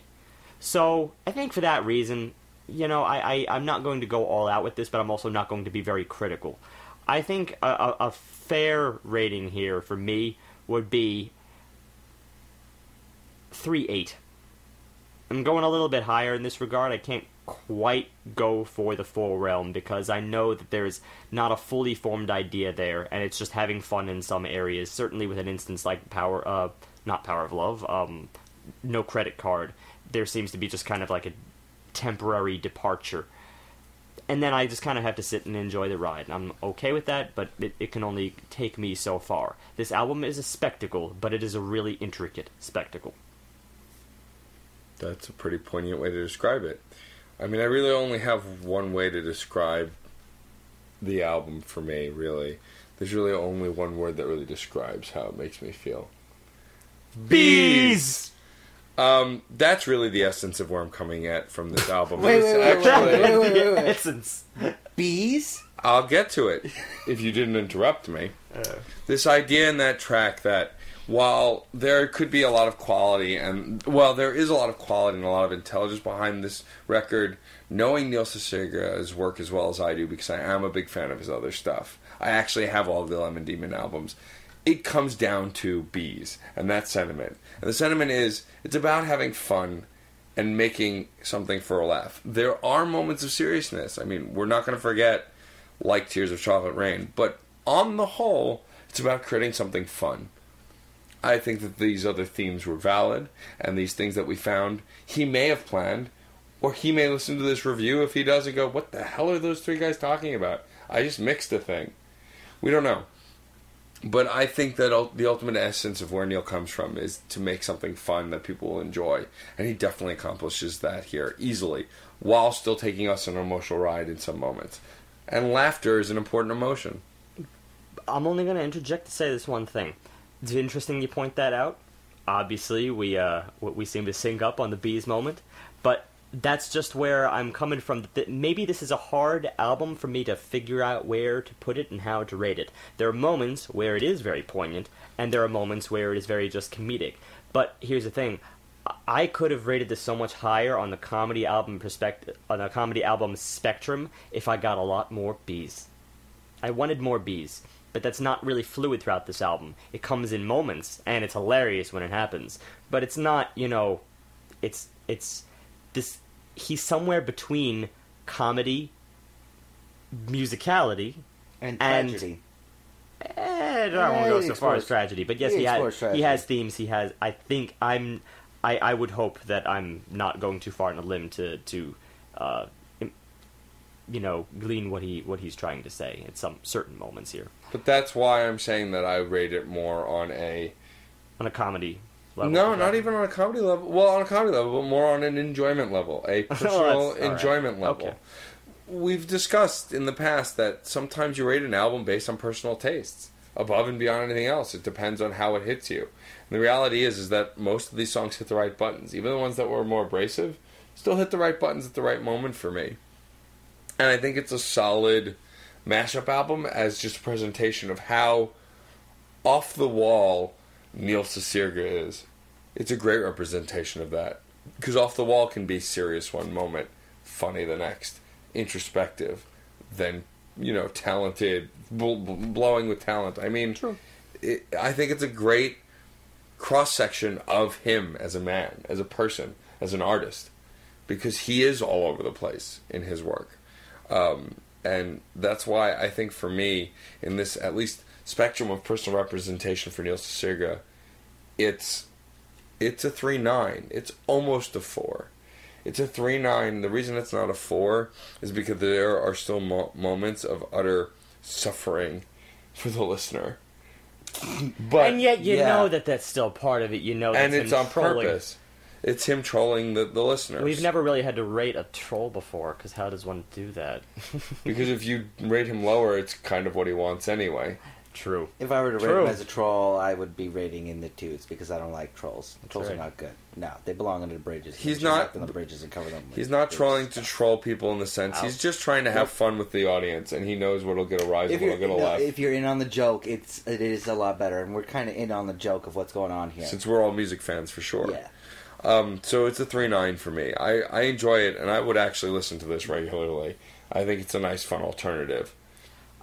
All right, fair enough. I have to. Well, no, I'm not changing anything. I think I'm satisfied with where I left it, but I definitely have to say that on the personal enjoyment level, it is. I do treat most of these tracks as spectacles, but I gotta say, I really like him when he's honing his craft on something that really brings new ideas to the table, and for me that was a case like Chocolate Rain or Tears Like Chocolate Rain. That's really what I want out of this, in which case I take a page from your book, Matt, and say that will go in a playlist. The others I might dip into here and there, but the album as Death Mouth. For me, it all comes back to Chocolate Rain. That's fair. Wow, this album took a lot longer to review than I thought it would, honestly. Well, it's because we were doing twice as many songs over a long album. It was a long album. Well, we have a couple of things to say to close out. But first, do your...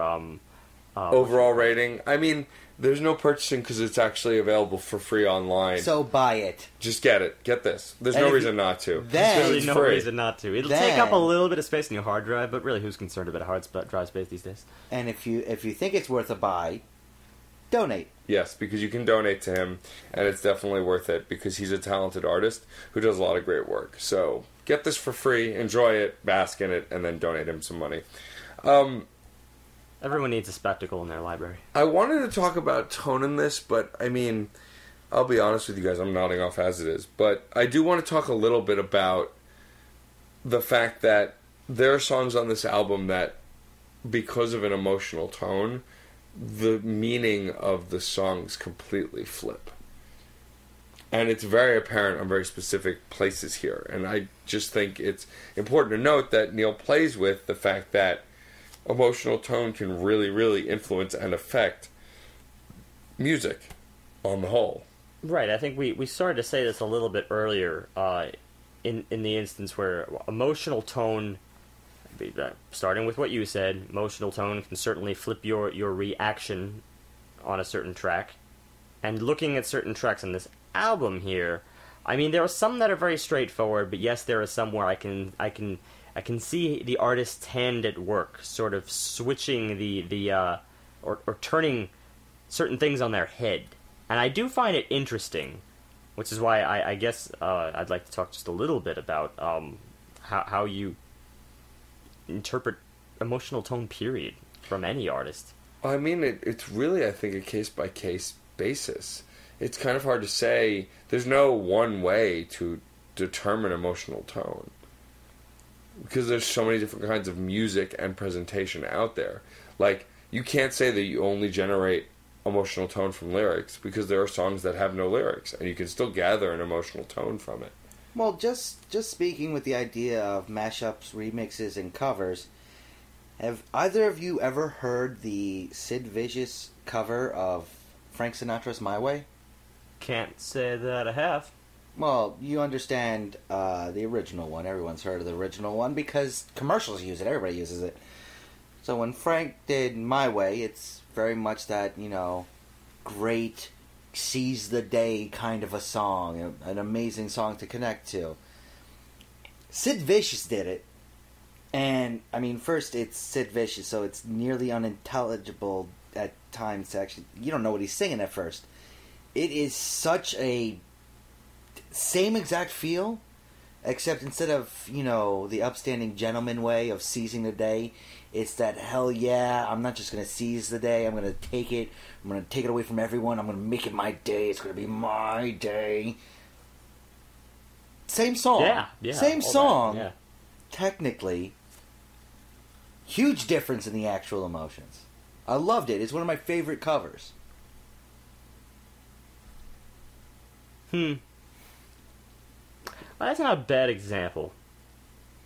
I'm trying to think of an example to that effect. Do you happen to have any examples to that effect? It's a tricky one. As far as what? To what effect? Just that two songs done by different artists have completely different feels? Yeah, outside of, for instance, the case of this mashup album, where you're kind of shown two songs and being forced to think of them. Okay, I've got a perfect example of the same song by the same artist in two completely different ways. It goes back to our episode with Everlast. And how the original House of Pain, Jump Around, is very in your face, very much, a braggart song. The cover of Himself, where he plays it acoustically, is more a crooning old man on a porch telling a story about the good old days. But they're both the same guy, same artist, but it's how he sings it and the music behind it that completely changes the emotional tone. It's a braggart, but it's kind of a forlorn longing of what was in that way. And whether you like one or both, you can agree that they both have those very distinct, different emotional Looking tones. Squarely at John because he I very much like disliked that song. You don't have to. You can't disagree with my point. Well, if you're going to go back, I'm going to go back even further in our podcast to a discussion we actually had on air. I'm bringing it back. Bring it back. They Might Be Giants and their cover of Istanbul, Not Constantinople, compared with the original by the Four Lads, if I'm not mistaken. Yes. Well, Four Lads was kind of a sultry kind of crooner song, much in the same way as Frank Sinatra. Meanwhile, They Might Be Giants did a much more frantic version of it, a much more energized version of it. Really did change the way you were going to think about the song. One is, Istanbul, not Constantinople. It's Istanbul, not The Four Lads one was very smooth. Yes. Yeah. It was very much, you'd get a conga line. That kind of idea. It would be on I Love Lucy's Husband the too, I can't remember. 1950s Copacabana. Exactly. Yeah. But They Might Be Giants is borderline thrashing. I mean, it's not there, but it's They Might Be Giants. You don't know what genre they're doing at any given moment anyway. It was True. It was high energy. It was rock. Yeah. Yeah, it's really tough for me to think of an example of this effect because it seems like now we're more talking about covers. It really comes down to that. I mean, a good cover will attempt, I think, to sort of turn the emotional tone on its head, either that or accentuate it. Yeah, but even if we're just talking about covers, it's still, we're talking about the tones, the emotional tones of those covers. And it's a great way to give example as to how changing one or two lines or changing the actual music of a song can really reflect a completely different tone. Well, like I said, I mean, if we don't want to talk about covers, the song Mullet with Butterfly Wings shows you how drastically you can change the tone of Working for the Weekend if you put it over different music. Same for A Bullet with Butterfly Wings. You take that song by Smashing Pumpkins, but put it over different music, and it changes the feel of that song. And that's kind of ultimately what I'm trying to show, is that context is actually very important with music. Very much, because otherwise, context is important, but at the same time, it also shows how songs are comprised of puzzle pieces, really. And how context could actually be meaningless. Context could be meaningless, exactly. I mean, let's face it, a lot of pop music is written very much out of the tools that we know. The tools that are familiar with us. Granted, you can have some spurt of artistic inspiration where you try to bring something new to the table, but even then, usually you're borrowing from something in some way. So, basically, you're picking from a shelf. You pick a certain time signature from a shelf. You pick a certain singing style from a shelf, and you kind of slap it together to form this pop piece. Obviously, those things can be interchangeable. You could just take one out, swap it with another, and just kind of play around with it from dusk till dawn. I think we talked about this back in our Godsticks episode, in episode 51. The topic was about this new trend of taking music and releasing it actually as separate tracks, which you could take from one, take from the other. That kind of links to this whole mashup remix culture that Neil Cicierega is certainly borrowing from. And I think a lot of that, the only reason it would exist is to play with emotional tone. If you see something else, if your artistic twist just happens to go in a different direction. Well, speaking of something that we kind of mentioned with Melt Everyone, a lot of chiptune and 8-bit artists actually do just that. They release songs specifically in formats for other DJs to fool around with, and it's becoming a lot more prevalent. Because you do a song for Zelda, you change a couple of chords here and there, and you're going to change the setting of where it's taking place in the context of the game easily. True. That was actually a lot of early 8-bit music, a lot of early video game, or even early movie work music. Just by changing one or two chords here and there, you can completely rewrite a song. And then also in the newer editions of these video games, you also end up with the same thing, like where they might want to take the original theme from the original game, but here now you're making a remake or a sequel and whatnot. You want to insert that in a new way, and sort of or in a new setting, a new room, however you want to say it, a new boss battle, whatever, but you might want to borrow from the original theme. And that's going to sort of find its way in, but you need to manipulate it somehow. And that requires orchestration, reorchestration. Like a big example of that was when I played for you the main title theme for Link Between Worlds, which uses the exact same chords as the original Link to the Past song, but it was reorchestrated, so it sounded much lusher and more beautiful. Right. Another example, though, and I think this is probably my biggest example of the importance of emotional tone in music, is if you take 50s music and then play it through what sounds like a broken radio in an empty hallway, you get Bioshock. And something that was filled with joy and dancing and was beautiful now sounds terrifying and full of fear and horror, because it's how it's being played and where it goes and the context and environment that really changes the emotional tone of that music.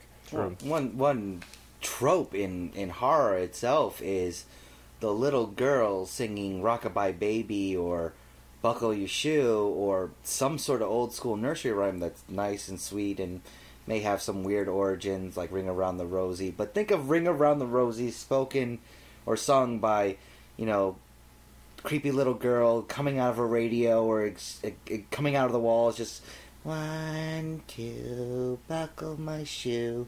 Like, that is the Fear soundtrack for so many B-level movies.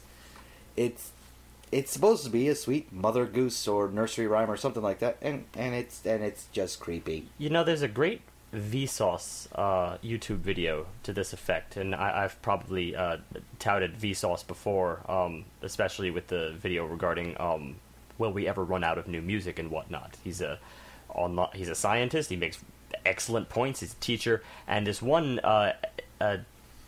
study that he conducted was why we are scared of things, and it actually has to do with the concept of what is familiar but slightly different, and sometimes it relies on just the subtlest, slightest little changes. Like, for instance, you have a perfectly normal-looking doll, but the one difference is that he has no mouth. Everything else is perfect. Everything else is exactly what you expect a doll to look like, but no mouth. Or, let's say, no eyes. Or abnormally wider eyes, even if it's just by the narrow margin of like a couple of millimeters. That's all it takes for us to be really, really put out and unsettled, and clearly the same thing can be applied to music. Actually, speaking of the eyes, one of the biggest things in early Gold and Silver Age comic books was to make the eyes slightly closer together, yet slightly larger than they should be on villains. Right. To show right away it's a villain. And same goes with the Disney. All you have to do is make them really, really wide, really bright, always looking very intently at things, meant to show innocence. Innocence tends to be a familiar quality, or a quality you can at least relate to. It doesn't seem threatening, which is why Disney chooses that for most of their characters. It's ideal for a kids' film. It also leads back to the Uncanny Valley thing, and the fact that when you draw a human in a cartoon, or if you create an animated 3D model of Jeff Bridges, you do as few close-ups of his face as possible, because it's impossible to replicate eyes digitally the way human eyes look. Right. And that little thing being off is just enough to make people uncomfortable. Yeah, and that little thing, make them not believe it. Yeah, well, that little thing is the fact that a human's eye darts all the way around. Just like the little things that you do with music to make it scary is to slightly distort it or make it sound like it's coming over radio, or just give it like maybe a rusty twang in somewhere in there, and you go from happy-go-lucky to fear. Same time, use higher power chords, and fearful, sad, or depressing can become uplifting, energizing, using same, letter progressions, or everything else could be the same, but hit it on a high note instead of a low note, and all of a sudden it goes from depressing to exuberant. speaking to this is why I constantly stress, or at least the reason why I like to point out the usage of various modes in music. This is why I throw out words like mixolydian and Lydian and whatnot, because you take something and just change the scale slightly. For instance, the very comfortable major scale, and I'll point out like, oh, well, it just has one little difference, that little flat 7, to provide like a little awkwardness to the otherwise familiar pleasure, familiar happiness that we all know and love. And then for Lydian, just raise that sharp 4, then it sounds really eerie, and still yet in a comfortable environment, because now you're on the tritone, very, very dicey areas there. You're far in from the key, and yet you're still really, really close to major by every other stretch. These little changes are enough to really twist around your modal complexity and your emotional tone variations. That's all it takes. Slight little changes. So, yeah. I guess experimentation is kind of what we like to see and what we like to encourage here. But obviously it can intrigue while it can also repel. Yeah, and it's I mean, ultimately, I guess what we're saying is that emotional tone in music is very important. And can be easily... It's not just important, but it's dicey. Yeah, well, I was getting to that. Yeah. If I finished my sentence that I was in the middle of speaking, I was saying that it's both important. Oh, we're doing that. Okay. Yeah. We finished things. It's important, but also it can be very dicey, essentially. It's this idea that, minor changes can completely change or even destroy what you're going for. And it can also be explained, as Steve tries to do week after week after week, and a lot of it goes over my head until I have him explain it to me off air. It's the kind of thing that sometimes begs a visual experience. If you were to hear these scales right next to one another, I mean, you'd hear it. You'd see how that flat 7 or that sharp 4 can really change up the overall effect of something. But and apply that to a whole entire song, and you've got a whole other animal. And there are auditory norms. Like, just think of that. We've made this joke before. The Inception is a epic, scary space noise. Always has been, always will be. As a result of it, yeah, and I guess we could have a whole other discussion for a whole other day. Is how these norms settle with us, or whether they might always have been with us. I like to leave cliffhangers. Yes, well done. To be continued. Before I get into wrapping up the show, why don't you give us our spam email of the week, Steve? Spam email of the week. It's my theme song for the spam of the week. You bet it's spam of the week. It's time for your spam of the week. I dare you to do that same exact thing next week. You better practice. All right, fine. And there'll be a theme song to it as well. There are no guarantees that the results you receive are the results you envision for yourself. People suffer not only physically but also psychologically. Skin tags are most often benign growths that don't need treatment or removal. Skin tag causes. It's causes of skin tags. Yeah, I got it. You know those little bubbly... Yes, I know what a skin tag is. I never got one, but I see them on people. That is good advice. I'm still challenging you to come up with a theme to make that your theme song next week. I'm still stuck on that. You're more concerned with that. Very well. Anyway, what's coming next week, Matt? Before we get to that, of course, I want to thank everyone for listening. Please donate. We have a donate button on the website.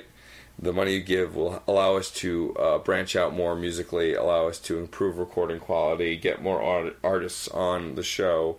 Email us your suggestions, recommendations, complaints, or questions. The money you give will return to you in content. And that's not a scam. It sounds like a scam. It's really not. It's very true. Yes. Please follow us on Facebook and Twitter. We're Crash Chords on Facebook. We're Crash Chords Web on Twitter, with the little @ symbol in the front. Review us on iTunes. We can get featured on iTunes, and that would definitely help push us to that next level. Is there such a thing as a positive pyramid scheme? Depends from your point of view. If you're a pharaoh, yes. Yes, there is in fact a positive pyramid scheme. Yes, the pyramid scheme is that your pyramids get built. Yes, and done. And it grants you everlasting life. Also, subscribe to our YouTube channel. We are adding content daily. We're going to eventually have a full backlog of the podcasts streaming on YouTube, as well as some new video content as well that we're working on. A lot of our guest musical renditions are already on YouTube. You can find Painless and Sarah Biz and the Wasties up there already. I'm working on a Painless Parker music video. Rude boy. Yes, Mr. Joe Rude as well. Our tentacles are in about every internet orifice at this point. Wow, could you make that any more disgusting? Don't try. I'm getting into our guests for next week. So next week we're having friends of mine and friends to friends of ours, Afterbirth Monkey, who have been featured on the Epic Piecast, which is Nelson Lugo and Mark Schaefer, Schaefer the Dark Lord's podcast. Charles Stunning, who is one half of Afterbirth Monkey, is now the third host. Afterbirth Monkey is made up of Mark Turner and Charles Stunning, two friends of mine. They do acoustic comedy rock, and they are a lot of fun. They are bringing us the album Katy Perry's Prism. It's Katy Perry's latest record, which we've toyed with reviewing. Now we actually will.